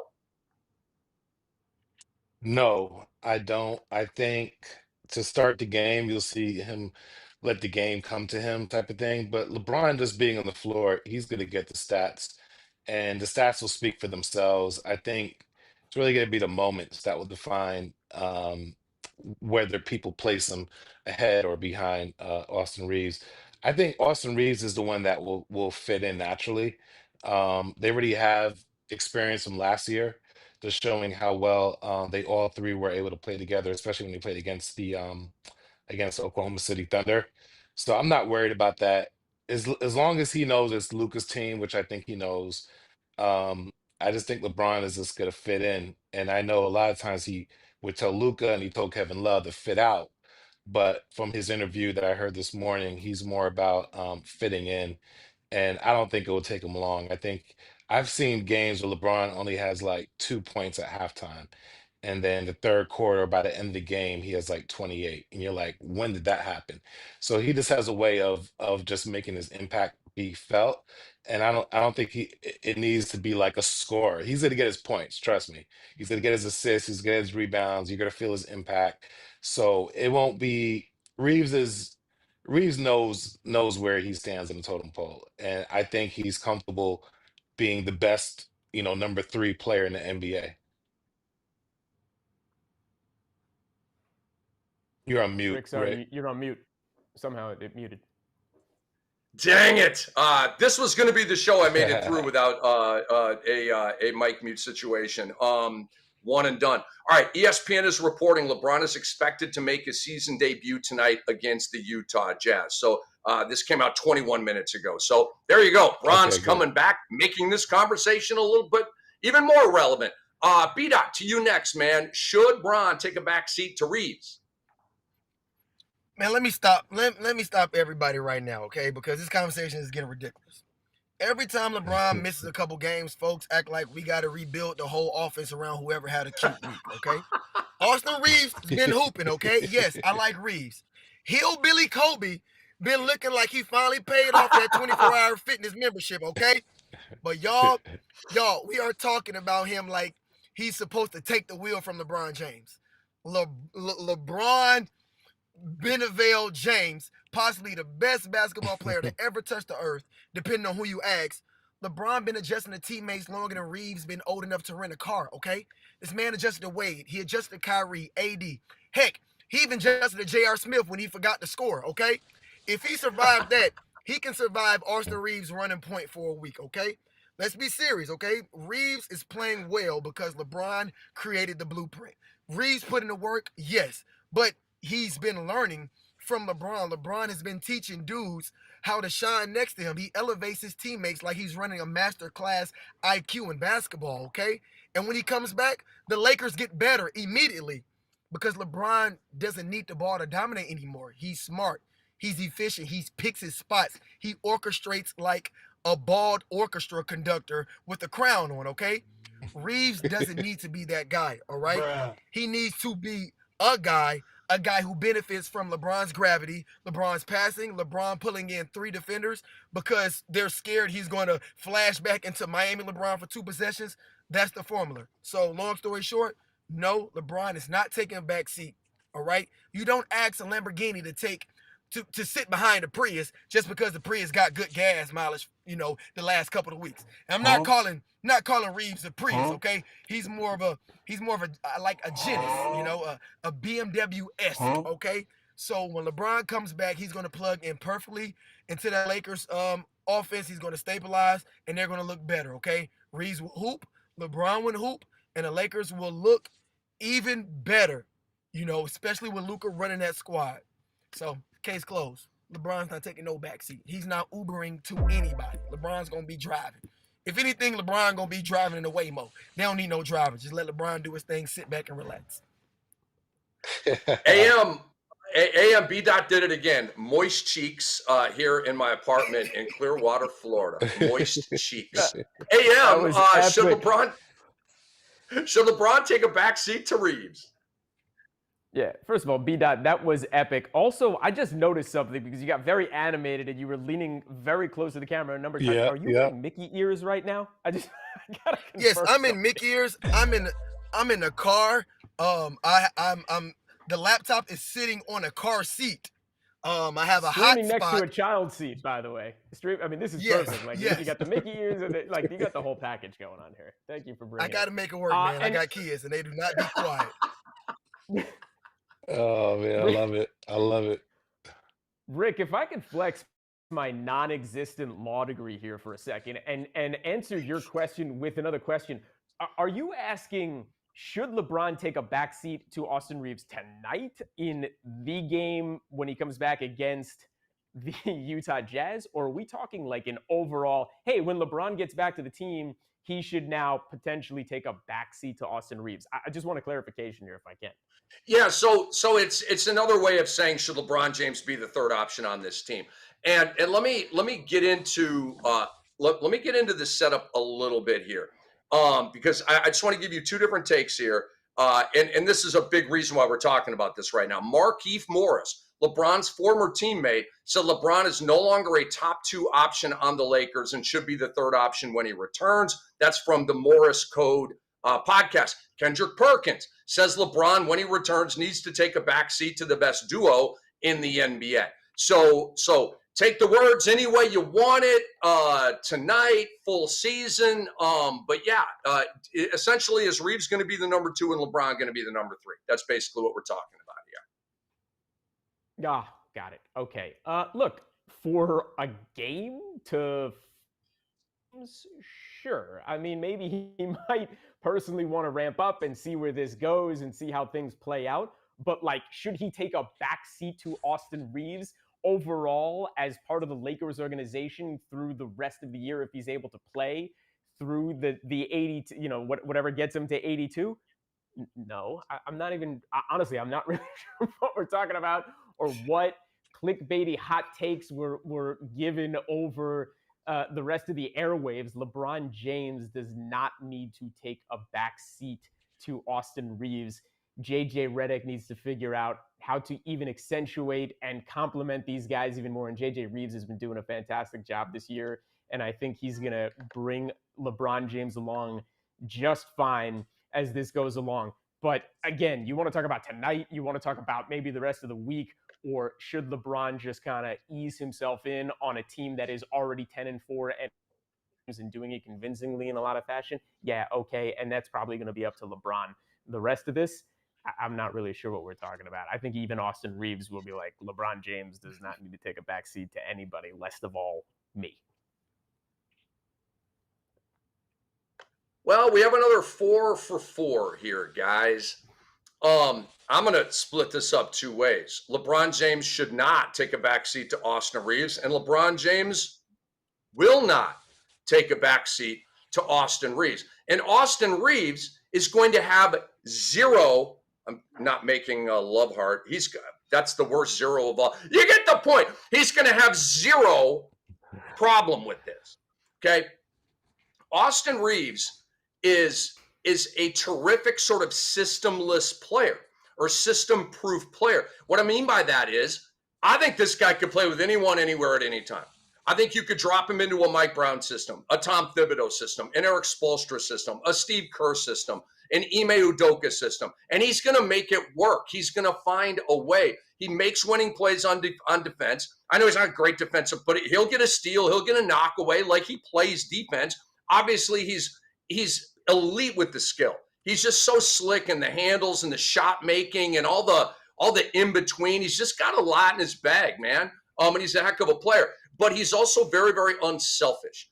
And he has worked great with LeBron James their entire run together, even before Luka got there. It was Reaves and Bron playing off each other. They love each other. They trust each other. That's a huge piece here. It's not like Reaves like, oh, LeBron's back. All right, great. I'm doing nothing now. No, it's hugs and hand pounds, man. It's Bron's back. It's a celebration. And Austin Reaves, maybe the best third option in the NBA. Maybe that's a debate for another show. But he's just a terrific player, unselfish, and does a million things on the court. And like you guys were saying about Bron finds way to make winning plays without always having the ball in his hand. I would say the same thing to a lesser degree. Okay, Austin Reaves isn't goated, okay, but Austin Reaves makes winning plays in a variety of ways. So I think LeBron, guys, two more points to make here. Austin Reaves in the second half last year. This is with Luka and Bron. 22, 5, and 5. They're the best numbers of Austin Reaves' career outside of the beginning to this season. Okay. Reaves really took off with the stats. He was a 20-point per game guy last year for the first time in his career. But second half, the numbers got better by 3 points per game after Luka got there. Very ironic, right? But it speaks to Austin Reaves. It'd be like, ask him this question. I'm good. Ask him this question. Bro, I'm good. Ask him this question. Dude, I'm good. Stop asking me these questions, okay? And then the last point here on LeBron James. LeBron James averages 27, 7, and 7 for 22 years. Nothing is changing. LeBron is on the Mount Rushmore of stat guys, okay? It's Nikola Jokic, Wilt Chamberlain, LeBron James, and Russell Westbrook. That's the Mount Rushmore of stat guys in league history, okay? So LeBron doesn't know how to not get great stats. It doesn't compute. It's like Alabama football. They don't know how to lose. It's Alabama football. I know, weird analogy now that Saban's gone. But you guys get the point. LeBron's always going to get his numbers. And if he's playing 25 minutes and they ramp up the minutes, well, that's one thing, right? But when Bron gets up to 32, 33, 34 minutes, it's going to be the same Bron as it's always been.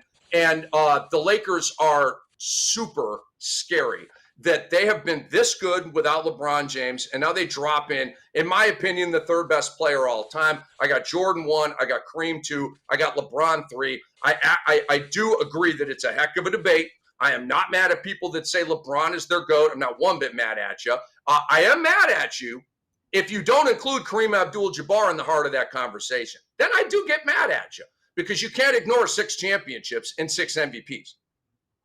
Can you? All right, let's move on here, guys. You can't ignore that stuff, man. All right, let's see. Where do we want to go here now? Oh, yeah, we got to get to this.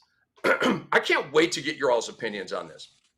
Stephen A. Smith, there was news today from the New York Post. And we're not trying to be clickbaity. We never do it that way. We're not shock jocks here. We're just sports analysts with a kick-ass debate show. It's what we do here, beyond the surface on the X-Rated Sports Network.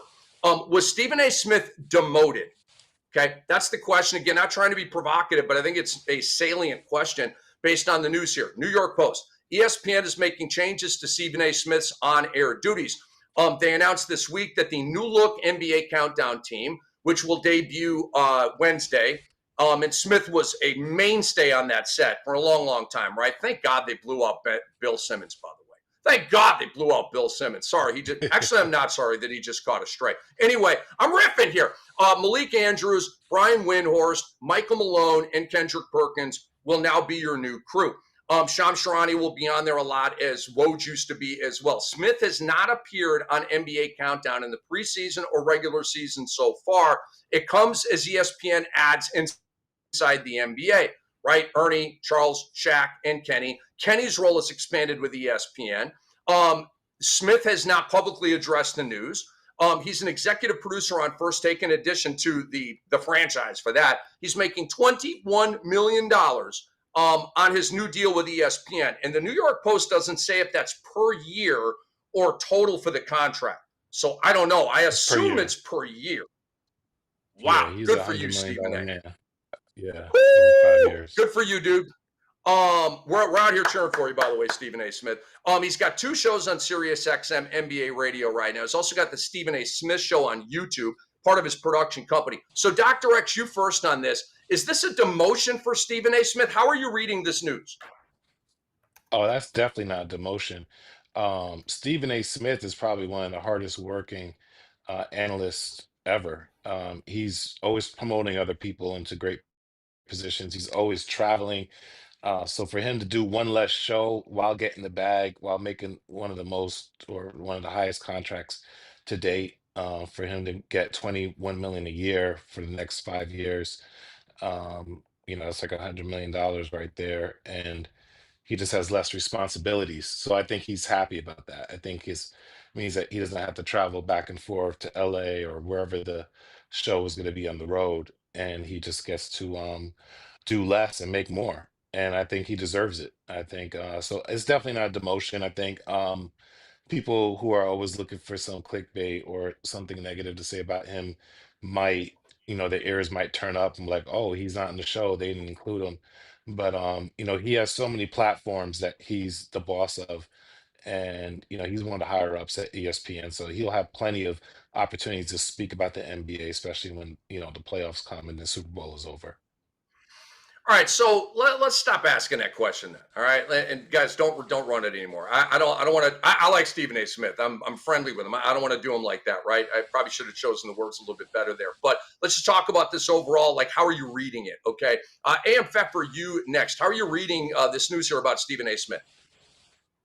Yeah, I think good for Stephen A. Smith. I mean, 21 large a year, and he does so much all the time, and he is an executive producer over there, and he is a higher up at ESPN. I mean, I think it's just the fact that he hasn't even made a comment on it means he doesn't have to comment on it. I think it's, he has so much going on, and he's such an intricate part of the fabric that is ESPN over there and has been for such a long time, and how the shows are done. And ESPN was able to bring in Kenny Charles and Shaq. And EJ, I mean, this is fine. This is good news. This is good news for. That's how I'm reading it. Good for him. To come up for Michael Malone, he should still be the Nuggets head coach. But it is what it is. It's definitely a come up for Michael Malone. B-Dot, you next, man. How are you reading this news about Stephen A. Smith? Hey, man, if making $20 million a year and getting demoted, that's what demoted means, by still being able to keep a less workload and make that $20 million a year, then hey, Dr. X, demote me.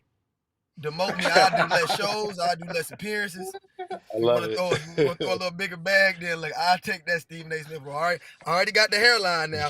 So if you want to demote me, I'm this step closer now. You want me to stop? I'm with it.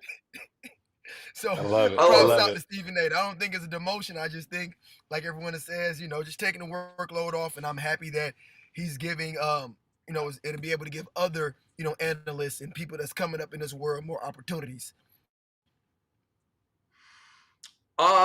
Okay. Absolutely. So when I saw this, I was originally like, what's happening here, right? Like, Stephen A. Smith has been NBA Countdown. He's literally been like the Charles Barkley of Inside the NBA. That's what he's been to that show. And Malika Andrews is phenomenal, right? She's one of the best traffic cops I've ever seen. So smooth and so just always like bright and like on. You know what I'm saying? And that's your job. Yours should be. But it's just, she's very, very impressive. And I'm happy for her success. But Stephen A. Smith has been like the engine of that show. Okay. And he's gone. Bob Myers is gone. Obviously, I think the last 2 years he was on that show. And then I read the article and thought about this a little bit more. And I'm happy for Stephen A. Smith. Here's why. I don't know if it's less work, same pay, or less work, more pay. I think, they're probably finding other things for him to grind on and work on. We know he's literally the hardest working guy in showbiz. But think about NBA Countdown. That means you do pregame, you do halftime, you do post game. You got a doubleheader. Okay. So that means a really, really, really long day. It's great work. It's great money. Nobody's complaining about it. However, if you are so goated that you have the opportunity to make all that cash and have all these platforms, and everybody's going to hear everything you got to say, no matter what, but you don't have to stay up till 2 a.m., 3 a.m., 1:45 a.m. You don't have to do like a 10-hour shift where you've got to stay alert and up. By the way, after doing all the other stuff that Stephen A. Smith does during the day, okay, drink some Red Bull, drink some coffee, rub some dirt on it. I don't know. We need you live and alert all the way to the end of the night. Stephen A. Smith doesn't have to do that anymore. That's absolutely huge. This is a major lifestyle adjustment for him. Probably going to mean less travel, which he's been doing a ton of. And I'm the kind of guy, when I'm not traveling, I want to travel. When I'm traveling, like, then you're okay with not doing some traveling, right? And I haven't traveled in a while. I want to travel. I want to, like, leave the nest down here in Clearwater. I used to travel all the time in my 17 years at NBA TV, and it's great. You're in Miami, you're in LA, you're in New York City. I mean, guys, it's phenomenal, okay? Sitting in hotel lobbies, drinking with Charles Barkley. Hello, I'm not complaining about this. But it's a lot, right? And it just, like, okay, like, you get to the summertime in that schedule and you're like, August, right? Whew, I get a month with no travel. It's just kind of a weird deal that way. But Stephen A. Smith, I'm happy for you, man. And I just moved my rundown out of the thing here. I got to fix that. But let's move on to the NFL here, guys. Jamar Chase of the Cincinnati Bengals got suspended one game by the NFL in the game between the Steelers and the Bengals. A big-time win for the Steelers, which was super easy to see, by the way. Anyway, Jamar Chase spit at Jalen Ramsey during that game. Okay, Chase initially denied it. I'm not mad at him, right? People, he denied. What's he supposed to? No, I didn't spit, man. But the NFL had the video evidence, and they suspended him one game. Okay. So let's see if you can see it right here. Watch closely. Yeah, get that close up. Yeah, get the close up. So you could see anyway. So spit visibly comes out of Jamar Chase's mouth underneath his face mask. Here you go. You're going to see it right here. It actually grazes the bottom of the face mask, and thankfully it didn't hit Jalen in the face. It looked like it hit him in the chest. It's pretty gross to get spit in the face and super disrespectful. But nevertheless, let's go around the room here. Dr. X, you first. Did the NFL get this right with the one-game suspension for Jamar Chase? First off, why do guys think it's okay to spit? Like, number one, that's one of the least manly things you can do if you have an altercation with someone is spit. And I just feel like, why would you spit? Especially after seeing what happened with Dak Prescott earlier this year. You know, that should have been, it wasn't talked about like in any good light. I don't even know why that's even on people's agenda or even mine or list of things to do to incite conflict. But you know, one game, I just think at this point, I don't even think they're in the running of even making the playoffs or even trying to win the Super Bowl. I would make an example out of him and probably suspend him for at least 2 to 3 games. But not one. You know, I would also hopefully there's a fine attached to that when you miss a game. But I would hurt the pockets and I would try to extend it, if not just, you know, make it be more severe, make an example out of him, especially seeing that they're not even in the running of being a team that's going to win it all this year. Very interesting take, Doc. AM Pfeffer, you're next. Did the NFL get this right with the one-game suspension for Jamar Chase?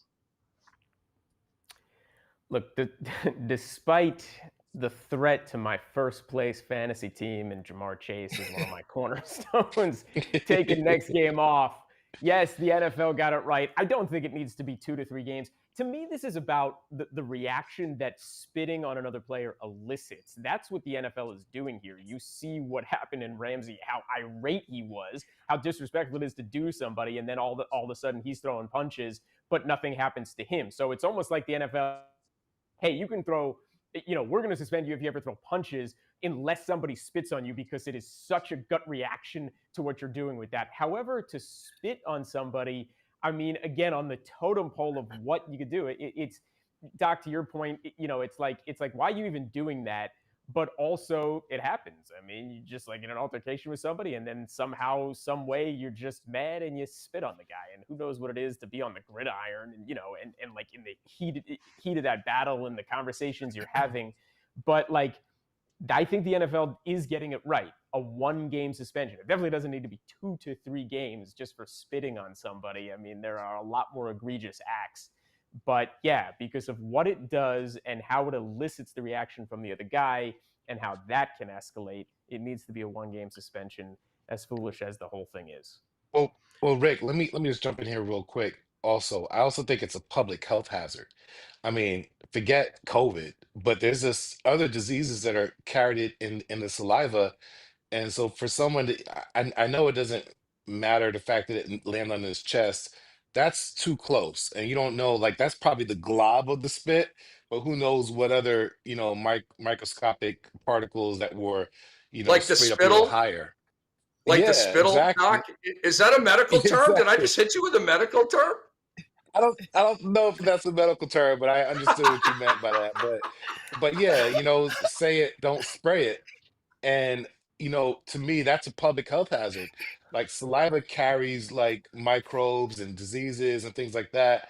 So to have like another man, another teammate, another opponent to spit on you in the area where you can actually absorb a disease, that should be looked at a little bit more egregious than even a punch to me. So I think it should have its own separate category, and they need to nip this in the bud because it's happening too often. Guys feel like this is the way I can get under their skin because if you throw a punch, they have a helmet covering, and people are not man enough to take the helmets off and go, take the gloves off or whatever, however you want to look at it. That's their way of getting to that person is spitting. It's childish, it's disrespectful, and I think it's a public health hazard. So, B Dot, I think we all agree it's a man law violation. I think all 4 of us right now can agree to this being a man law violation. But do you agree with the No. 1-game suspension? I love having Doc on this show, man, just because he's gonna give that, he's gonna give that health analysis that we're not gonna get. I don't. It's not a Magic Johnson spit, but with the way the You're wrong. NFL plays and the body fluids that they transfer to each other throughout the game. I don't think it's that that crazy, but I think the NFL got the Jamar situation right. Okay, you spit on a grown man in the NFL. That's not football. That's prison rules. Hey man, you can't be out here just spitting on people. Okay, that's how cage match starts. Okay, and Jalen Ramsey, I don't condone throwing punches, but if someone spits on you, in my Stephen A. Smith voice, I understand completely. Okay, 1-game suspension is perfect. Okay, it's not too soft, it's not too harsh. It's just enough for Chase to sit down and think about, I should probably not launch liquids at another human being. Okay, he's too talented for this nonsense. Catch touchdowns, not smoke. I'm done. Launching liquids. I absolutely love that. He didn't spit it. He launched liquids at him.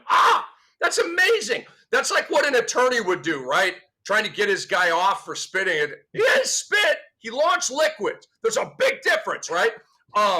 So guys, I'm not going to say I disagree with you guys. Okay, I just have another take, which is another way of saying I disagree with you guys. I don't agree. I don't agree with the game. I do not. I think what you do here is you fine him the maximum amount that you can fine him. Okay, and I don't know what that is in the NFL. It might be 50 grand, 100 grand, whatever the maximum is that I can fine you. And then also with that fine, I give you a warning. If you do this again, then I have to suspend. Okay, then I go out like a punk if I don't. So right now, I'm not going to suspend you though. Okay, $100,000 fine, whatever the maximum fine is. Guys, in Major League Baseball, they play 162 games. In the NBA, in the NHL, they play 82 games. Okay, I am okay if this happens in those sports. Suspend them a game, Doc, 2-3 games. I don't know if I'd go there. I think I'm a 1-game guy. In baseball, basketball, and hockey. But in the NFL, they play 17 games.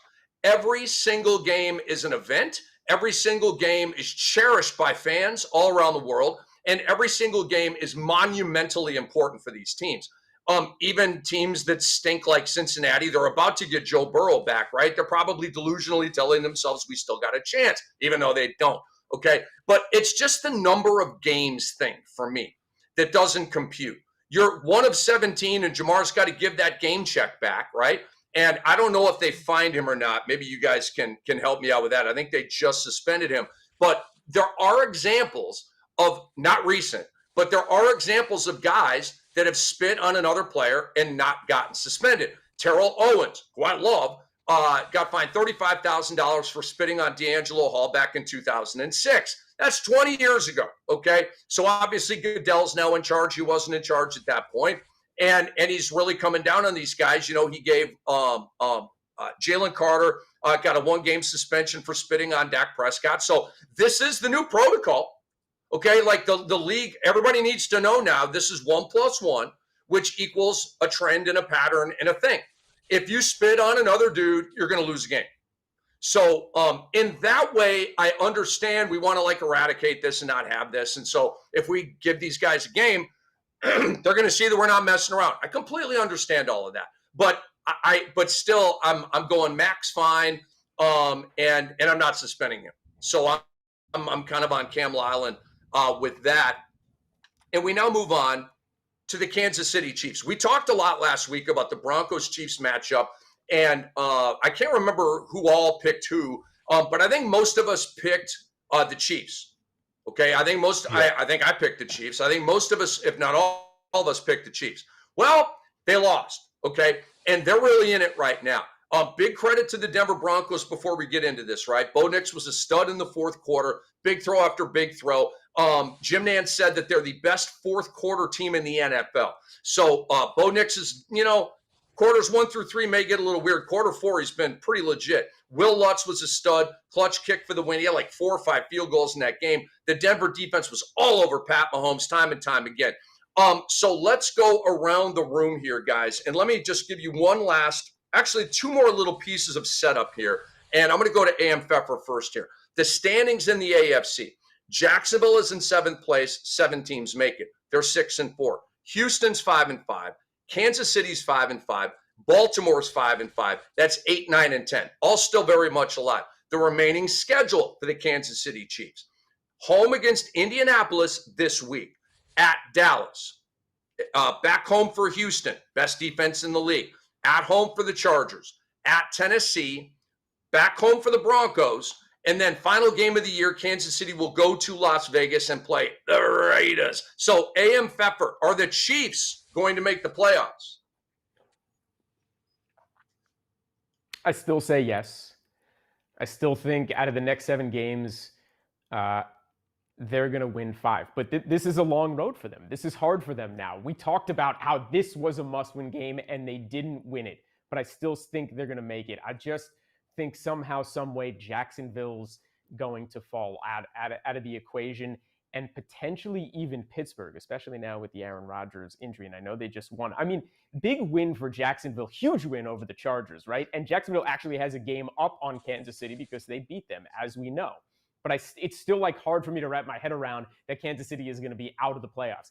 If they lose one more game, right? If we're having this conversation next Tuesday and they lost this coming week, the answer is unequivocally then no. But if you're asking me today at 5-5, and somehow I'm looking at, because the Ravens, even though they're still somehow very much in the mix and everyone's expecting them to surge up and take over and all of that, I see them missing the playoffs more than I see Kansas City missing the playoffs as of today. But this is fluid. The NFL changes week to week. We can be having a very different conversation. I'm just answering a very quick, off-the-cusp question you're asking here. I still think Kansas City makes it. Oh, we're on mute. Mute, man. Dang. Come on! Come on! We're going to start counting these, Rick. We're going to start counting these. 3 strikes, you're out. It's like, you're up to 2. Okay, anyway, B-Dot, will the Chiefs make the playoffs?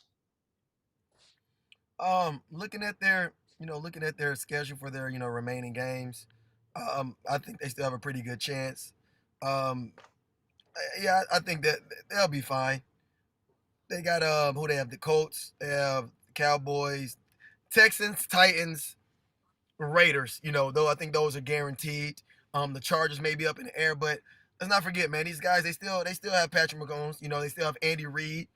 I think the Chiefs will still make the playoffs. Okay, I am not done. I'm not saying they're done. They're dangerously close to being off that cliff. But the AFC, I don't think they're scared of that. I don't think they're scared of anybody too much in the AFC right now in the division. The division ain't scared. Their division titles of being the winning team in the division yearly. Of course, that's in peril. That's most likely over. But they still got Patty. They still got that championship DNA, and I think they still have a pretty good chance of making the playoffs. Now, if they lose one more, of course, it's wraps. It's Reynolds. I think it's going to come down to that Christmas game against the Broncos. So that's going to be very interesting. So I'm hoping they get their swagger back, and I think they still have. They make the playoffs. They still make the playoffs. So far, two Doc X say that the Chiefs are making the playoffs. What says you? I think they're going to miss the playoffs. I think they've missed it before, and I think people see blood in the water. And I think at this time they're like, okay, look, we know we don't want to see the Chiefs in the playoffs because they're a different team in the playoffs. But we know that they're losing games. They're losing games. They're losing games full strength at this point. And so I think based on their schedule, there are teams in there that have the mindset that the playoffs have already begun. And so you have to eliminate them now before, you're in a playoff situation with them in the AFC. So I think Denver will beat them on Christmas Day at home, at the Chiefs' home. And if it's not that, I think Indianapolis will go in there and probably shock them. And I just feel like people see blood in the water, and they're looking at this right now that the playoffs have started today. If you can get the Chiefs out the way, you have a higher chance. And so hopefully that's what they're preaching. I know they're the team that America likes to root against at this point because of their or their prior success and how many times they've been to the Super Bowl in the last decade. So I think all eyes will be on the Chiefs for the remaining season, and I don't think they're gonna win. I think teams are gonna bring it to have a chance to play spoiler, even if they don't have a chance to make it, or have a chance to get them out the way so it makes their chances higher. I love it because these teams have been crushed by the Chiefs for years. And now the Chiefs are vulnerable and teams will take that free shot. Even if they're holding, they're boom, they're going to take that free shot. And that's a man law violation and not cool activity in the club or wherever that's going on. But NFL teams are going to do that because that's been the Chiefs' dominance. And they just want to get one little lick in. We're 2-2 here. We're 2-2. B-Dot and AM say they're going to make the playoffs. Me and Dr. X say no. And, I saw on ESPN yesterday, they were asking the question, is the Chiefs dynasty over? I hate that question. It's stupid. Like, that's a clickbaity Never question. over. Of course their dynasty's not over. What it's so stupid to ask that. It just doesn't make any sense. It's about this year. Why can't Kansas City go have a kick-ass offseason, refortify, and come back and win 2 or 3 more championships? Of course they can. This is about this year. And by the way, the Chiefs, by the way, I got to tell you guys this, is we just thought bubble and look ahead to Colts and Chiefs. I want to take you guys back to some horrible drafting by the Chiefs. And they've done a lot of great drafting, but you don't make every pick. They passed on Jonathan Taylor for Clyde Edwards-Helaire. Chew on that sandwich for a minute. Okay? So now you got Jonathan Taylor, MVP candidate, way higher than Mahomes on that ladder, by the way. And he's coming into Arrowhead, leading rusher by like 200 yards. Clyde Edwards-Helaire was like on the practice squad last I checked, okay? And I love Clyde Edwards-Helaire in college at LSU. Remember, he was on that Burrow, Justin Jefferson, Jamar Chase team that won the chip, right? With that Ogeron. You remember all that stuff, right? But it hasn't worked out for Clyde Edwards-Helaire in the NFL. He's not zippy and bursty and quick twitchy enough. But anyway, but we're going to hear a lot about that storyline heading in, or at least we should. Clyde Edwards-Helaire was taken at the end of the first round. I did mock drafts back then, right, for all the different platforms I was on. I literally mocked Jonathan Taylor to the Chiefs, okay? And then they took Clyde Edwards-Helaire and let the Colts get Jonathan Taylor early in the second round. I'm like, you morons. You should have just listened to your boy Cam. And they would have Jonathan Taylor right now, and they would not be freaking 5-5. But anyway, that's revisionist history. This team is not making the playoffs. All right. Again, remaining schedule for those maybe just joining us. Home against the Colts, super tough. At Dallas, the Cowboys could definitely beat the Chiefs right now, especially at home. Back home for the Houston Texans. That's going to be like a 20-16 meat grinder, just like that Denver game, coin flip who wins. It's always a coin flip when the Chargers and Chiefs play. That game's at Arrowhead. Kansas City should go to Tennessee and maul rookie quarterback Cam Ward and get that win. And then last game, they should go to Vegas and beat the Raiders. But then you've got that pesky Denver game at home, right? They've got to win 5 of their next 7 games. AM said it. They have to go 5-2. Okay. You say, well, what if they only have 9 wins and only win 4 more? You have, I would say, maybe a 10% chance of making the playoffs if that's the case. Last year, guys, the Cincinnati Bengals with a non-spitting Jamar Chase won 9 games. They were in 8th place. They did not make the playoffs. Okay. Team 7, Team 6 both had 10 wins. So you pretty much need 10 wins. Even to make it as the 7th seed or the 6th seed. Can the Chiefs go 5-2 down the stretch? They have given us no indication through the first 10 games that they can play anywhere even close to 5-2 football. Anywhere even close. So, Doc, I'm with you. They do not make the playoffs. And I'll tell you what they need to do right now. They have to get a dynamic running back. I'm going to scream this until the draft. They have to get a dynamic running back. The guy that they missed out on, Jonathan Taylor, right? Go get one of the badasses coming out in college, first-round pick, go get a dynamic running back. You remember what happened when John Elway got Terrell Davis late in his career, right? It gave Elway like 3 or 4 more years in the league. Go get a dynamic running back. Now, speaking of dynamic, Dr. X, you first. Well, hold on. Let me give you my NFL MVP top 5, and then you guys take swings at it, okay? Sound good? Josh Allen, 3 TD passes, 3 TD runs. Bills beat the Bucks 44-32 on Sunday. Josh Allen became the NFL's first player with 2 games of 3 TDs and 3 rushing TDs in the same game. He did it last year against the Rams. Okay, so nobody else in NFL history has done this, where you've gone 2 games with 3 and 3 passing and running. And so my MVP top 5 right now is still Matt Stafford. They beat the Seahawks. He has a 27-2 touchdown to interception ratio. Drake May is second, leads the NFL in passing yards. Pats keep winning. He's got a 20-5 ratio. Jonathan Taylor is third, blowing out the field for the rushing title. Josh Allen has moved up to 4, and Jalen Hurts is at number 5. But that's very debatable. For me, it's really kind of a core 4 for NFL MVP right now. But I got Stafford on top. But Josh Allen has entered the radar for me with this performance. B-Dot, I want to go to you first here. You thinking about Josh Allen for MVP? Do you like how I'm stacking that? Talk to me. That's perfect. I 100% agree with you, Rick. I don't have any changes to that at all. I'm literally reading my notes, and I'm going exactly name by name. Just like you got. My top 2 guys are Matthew and May, with Jonathan Taylor right under there. And, you can throw, like you said, Josh Allen, and then, Jalen Hurts in there. So I 100% agree with you. Matthew Stafford is my MVP this year. I know I said, I want Jonathan Taylor to win it. But like I said, it's a quarterback club. And he's being dominant 27-2. Like, those numbers are crazy. There's no one else close to him. It's not even like that Lamar Jackson, Josh Allen debate we had last year about who should win MVP. And Stafford's my guy. I'm going with Stafford. 35, 33 and up, 35 and up. Even with how much his wife be talking, So I'm going with Stafford. Stafford's my guy. Let's go to Dr. X next.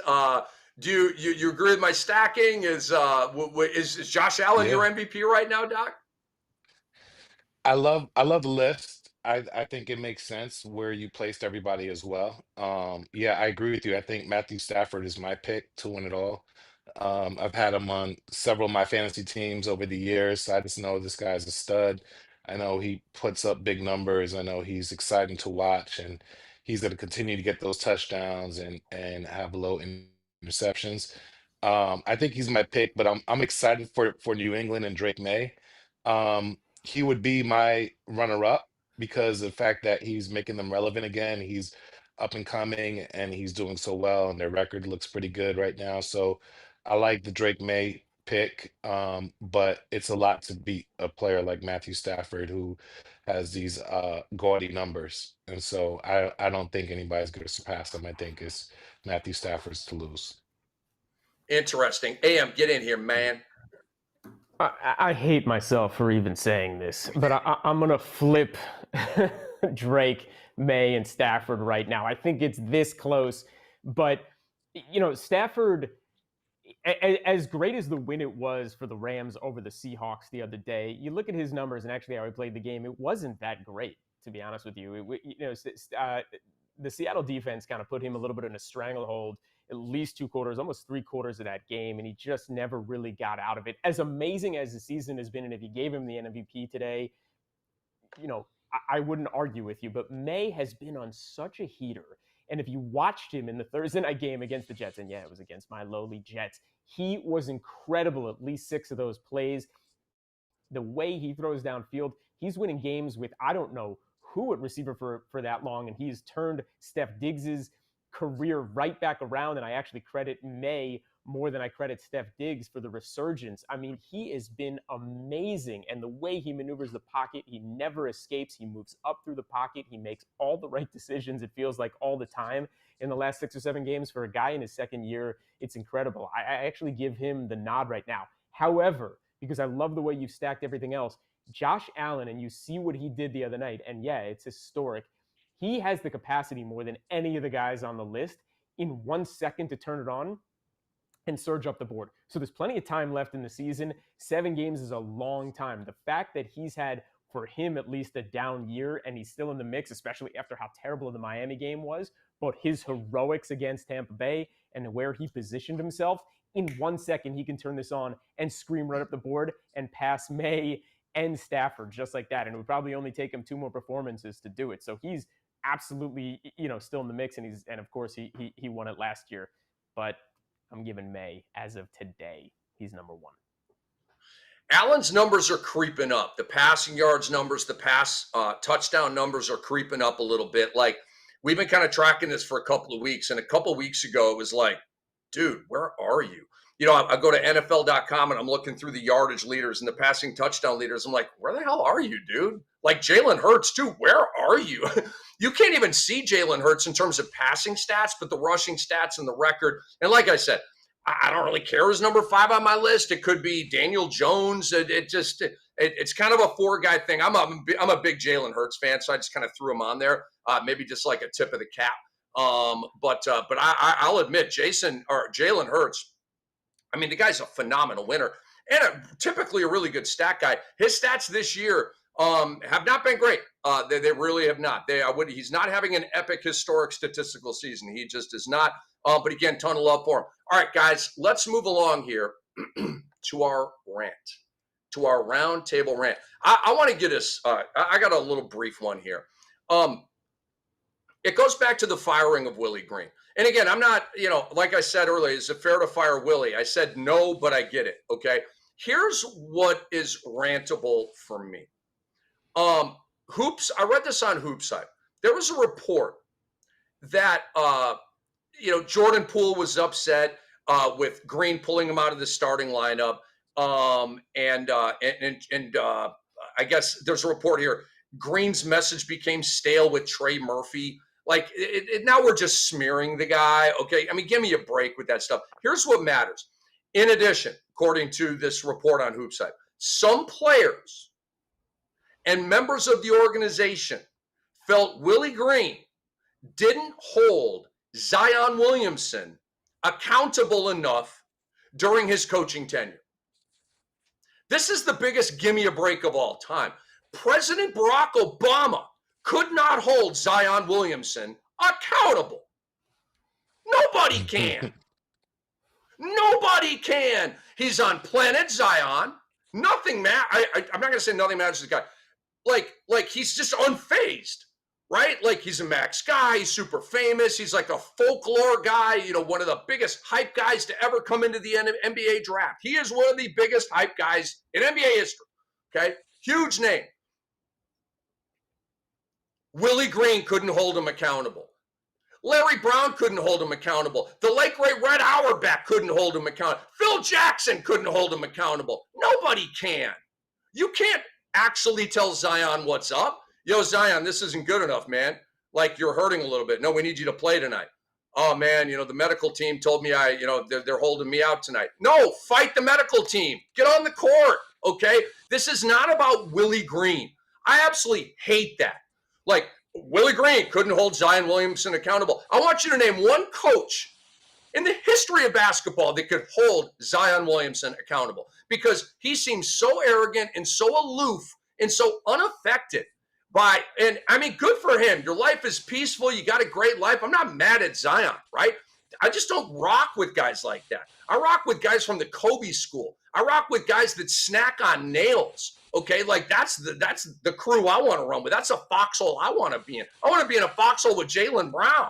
Okay, like I want I'll just stop right there. I'll just stop right there. But to me, this whole Willie Green couldn't hold Zion Williamson accountable. It's an absolute joke. It's an absolute joke. All right, let's go to Dr. X here. Do you have anything to rant about, Dr. X?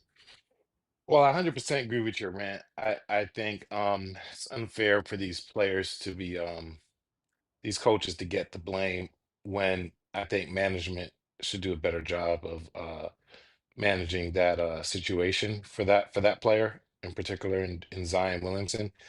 For me, I don't really have a rant, but I just feel like with Jalen Brunson being out, Karl Anthony Towns, I just need him to figure it out. Like, you can't have these players just punking you in terms of just like the scouting report is out. If you put like a wing that's like 6'8", 6'9", if you play a little aggressive against him, he'll kind of cower. The reason why I say 6'8", 6'9", because he gets by these big centers that are 7-footers, 6'10". If they can't move well, he's got a little pump fake. He's gonna drive, and he just drives as fast as he can. He doesn't really switch it up. He's always falling. Stop falling. Like, his name is Karl Anthony Towns, cat. A cat's supposed to land on their legs every time you throw them up in the air. They're supposed to land their legs. Every single play that he drives to the basket, he's always taking himself out of the play. He's on the ground. He's asking for a foul, and then he's running back late, and then he gets punked by like some 6'8", 6'9" dude that decides to play hard-nosed defense that game. They're not even known for playing hard-nosed defense. So I think most recently it was against Kyle Kuzma earlier on this year. And then I think this game, I'm not sure who punked him, not necessarily punked him, but the first half of the game, he had like 36 points when they were at the Garden. And then the second half, he had like 6 points. Like, of course, he let other people that were on a heater do their thing. But then the scouting report is out. So they're like, all right, whatever we did for him second half, let's do it to him this game. And then same thing happened again. So I'm just tired of him. You don't have any Jalen Brunson taking all these shots away from you earlier in the game. I just feel like the team as well as he should be a little bit more aggressive to start the game, or just get a better post game. Like, you got all season to figure this out, all off season. Like, you've been in the league for so long. Like, let's see that post game. Let's see the post game you had when you were in Kentucky, where the coach told you, I forgot who the coach was at the time. I know it's not Patino, it's Calipari, right? Yep. He didn't take any threes in college. It was all like jump hook, pound, pound, pound, jump hook. Just be quick, like 2, 3 dribbles, get your spot. Like, work out with Melo for a bit, get at the elbow instead of shooting that three, to shoot the mid-ranger, jab step something. But anyway, I'm tired of him getting punked. And now is the time to assert your authority and really show people what you have. Don't let their scouting report be true about you. Don't let anybody rough you up. And I think the coaches and his teammates need to do a better job of getting him in spots to be successful. Great takes, Doc. AM Pfeffer, you are next with the Roundtable Rant. Yeah, man, I just got a strange, this is my own particularness. This is just like I'm going to call this a preference rant. See if anybody agrees with this or disagrees with it, and it's fine either way. I don't know why, but for some reason I equate the Eastern Conference in the NBA with the AFC of the NFL and the Western Conference with the NFC. I don't know why. In my mind, that's just somehow I see it. And it's like a warm blanket. And I've mentioned these teams before in the NBA when Detroit, when Philadelphia, when the Heat, and my beloved Knicks, when they are in the mix and they mean something, I love to see it. It's a warm glass of cocoa by the fire. I don't know what it is. It just makes me feel good, and I just enjoy the league a lot more. But bring me over to the NFL, man. And somehow, if it's freaking Indianapolis, the Patriots, the Broncos, and like Pittsburgh just floating around there, it makes me sick. It makes my skin crawl. It's like disgusting. I'm covered in fecal matter. I don't know what it is. And like the Chiefs and the Ravens are trying to like bring themselves back in the mix or whatever it is. And Cleveland, Miami, and of course my beloved Jets suck yet again, and they're always at the bottom. I don't know why. Again, this is totally preference. This is just how I feel. We're all sports fans at our heart, and the way we feel and the way we're looking at leagues. And it's like on one level, like I'm enjoying the NBA season again because those teams actually matter again, and it's exciting to watch. Even Miami Heat are back in the mix because they've Spoelstra's always such a good coach, and he's got them relevant again. But my God, it is painful to watch the NFL for me this year. I just want you all to know that. We got you, AM. We feel you, man. We feel you coming right through. Holding it down in our LA studio, by the way. At some point, we will all be there, all shined up, suited and booted and rolling here on Beyond the Surface on the X-Rated Sports Network. B-Dot, you always get the final rant. That's kind of how we roll here, man.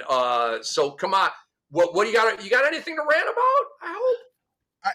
I got a couple things. I'm gonna try to keep it short. But before we get out of here, I need to have a serious conversation with America, okay? Matter of fact, producers, y'all might want to zoom in on my face because I need the people to feel this in 4K, okay? Put some Beavers damn respect on Tyrese Maxey's name, all right? This man got the Philadelphia 76ers at 8-5 with what roster, okay? He out there playing with a starting lineup that looks like the cast of Stranger Things, okay? Kids, backpacks, and dudes you didn't even know was still in the league, okay? Joel Embiid, he's questionable every night like he's doing load management for his load management, okay? You check the injury report, and it's like Embiid, knee, ankle, soul, emotions, probable, okay? Paul George just laced up, okay? Man been injured so long, his warm-up shirt got dust on it, okay? So who's carrying Philly?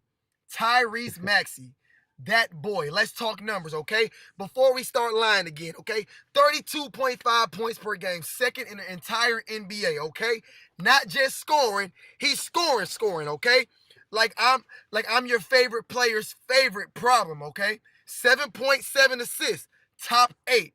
All right, 4.9 rebounds, 45.6 shooting percentage, okay, while being the focal point of the defense of game plans, all right? Teams out here building walls like they playing Giannis in 2018. And Rick, you're going to like this, okay? For the basketball fantasy degenerates, he's ranked number 2, all right? If your fantasy team got Tyrese Maxey on it, you basically running a charity organization, all right? This man is doing everything, all right? Scoring, assisting, leading, smiling like he just finished a Disney Channel audition, carrying Philly like a DoorDash driver on a triple order. And yet, people still think he's just a nice piece. A solid young player. No. He's franchised right now. He's the engine, the battery, the gas, the seatbelt. He's the goddamn mascot, all right? And I mean, let's be serious, okay? He's top 3 point guards in the NBA today. All right, we can throw, Luka, Cade Cunningham over him. But look, Philly fans, y'all are welcome, okay? You just saved your silly. And before I really leave, me being a Georgia guy, and I gotta throw some love for my dog Dennis Scott. Let's show some love to the Georgia Tech football team, okay? Because good Lord, where did this offense come from? I'm from Atlanta. Wow. I done played at Tech plenty of times growing up, and let me tell you something. Georgia Tech ain't been known for offense since Calvin Johnson was catching passes from dudes majoring in aerospace engineering, okay? This is the school that used to run the triple option like a family tradition. They done racked up 400 rushing yards and 17 passing yards and go home proud. but this year they're cooking, all right? Number 1 in total offense, almost 500 yards a game. And if they didn't let NC State beat them, they'd be undefeated right now. They got Pittsburgh next and then Georgia.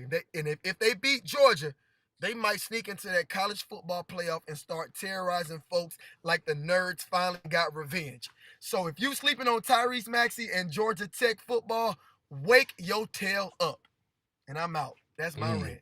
I love it. Yes, let's I go, love baby. it. Let's go. You brought some college football into this thing. I love it. All right. So last week, AM, like we were so long, and so this is the last bit, I promise. Just a quick shout out before we get out. AM shouted out his father's birthday last time. I'll get us started here, and it's just a quick shout out to anybody that you want.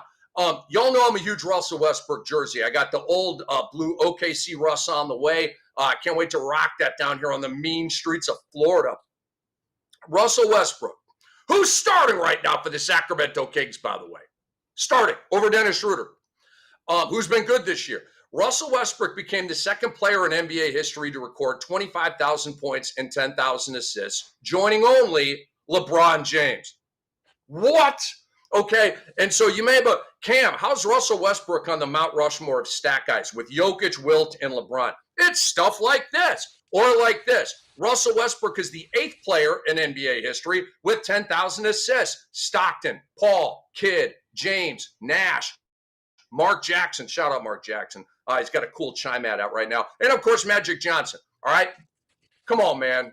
Come on. I love this guy. I always will. The 4 out of 5 years averaging a triple-double, the all-time triple-double leader. The guy's walking triple-double right now, or at least flirting with a triple-double right now. And what is he, 36 years old or whatever it is? So shout out to my guy, Russell Westbrook. He will always be one of my absolute faves of all time. Let's go to Dr. X. Dr. X, you got a shout-out before we get out. Of course. My lovely wife, Shalea, Shelea, accent on the second E. She just dropped a new Christmas single called Wait for Christmas, Can't Wait for Christmas, and or Christmas Without You. She has like several Christmas singles out there. And what's funny is that I'm actually her videographer for this idea. She has so I have to, videotape her wherever we are. If there's a nice Christmas scene, I'm there, capturing it and her singing. But check it out. Just type her name in, and it's streaming everywhere. But she has a new Christmas single, so proud of her. And then lastly, my aunt Helen turned 90 this past weekend, so we celebrated her. So just a reminder to everybody to give your elderly people their flowers while they can still smell them, and just to learn from their life, ask them questions, learn about what they went through, and just be thankful that you have some of your loved ones here to still talk to and show love to. That is fantastic. Love that. I've heard the song, by the way. It's really, really cool. Like it's like November 18th, and it got me in the like ching ching ching. Yeah, like the holiday spirit a little bit. Yeah. Shout out to Shalea. B-Dot, you go next here, man. You got a shout out before we get out. And man, before we get out, I want to give a big shout out to my grandmama and my mama, because they about to be in that kitchen right now preparing a Thanksgiving meal so good it could end world problems, okay? I'm talking mac and cheese that got density, plates that require 2 hands, okay? And once again, in my Stephen A. Smith voice, a culinary performance of the highest order. Grandmama, Nana, Mama, y'all the real MVPs of the holiday season, all right?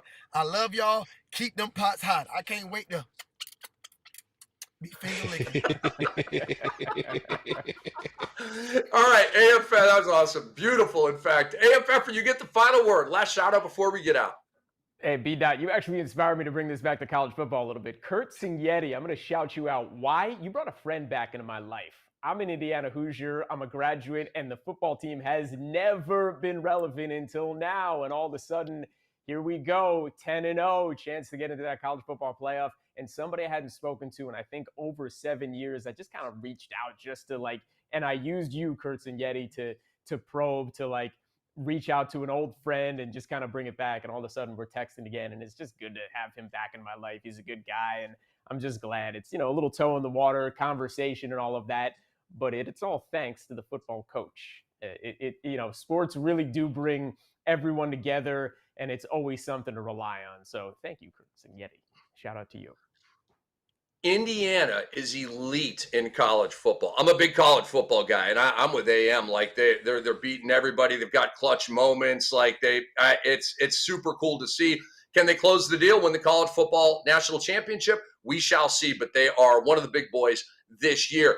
Guys and girls, we love you. Thank you so much for watching Beyond the Surface here on the X-Rated Sports Network. Huge thanks behind the glass to our producer, Jason Arambula, and our technical director, Kai Josephson. For Brandon Armstrong, or Dr. Phil McDonald, a.k.a. Dr. X for AM Pfeffer, I'm Rick Kamla. We supposedly are going to get Dwight Walton, and we certainly hope so, back on Friday. We will see you then at 2 p.m. Eastern Time on Beyond the Surface. Bye-bye.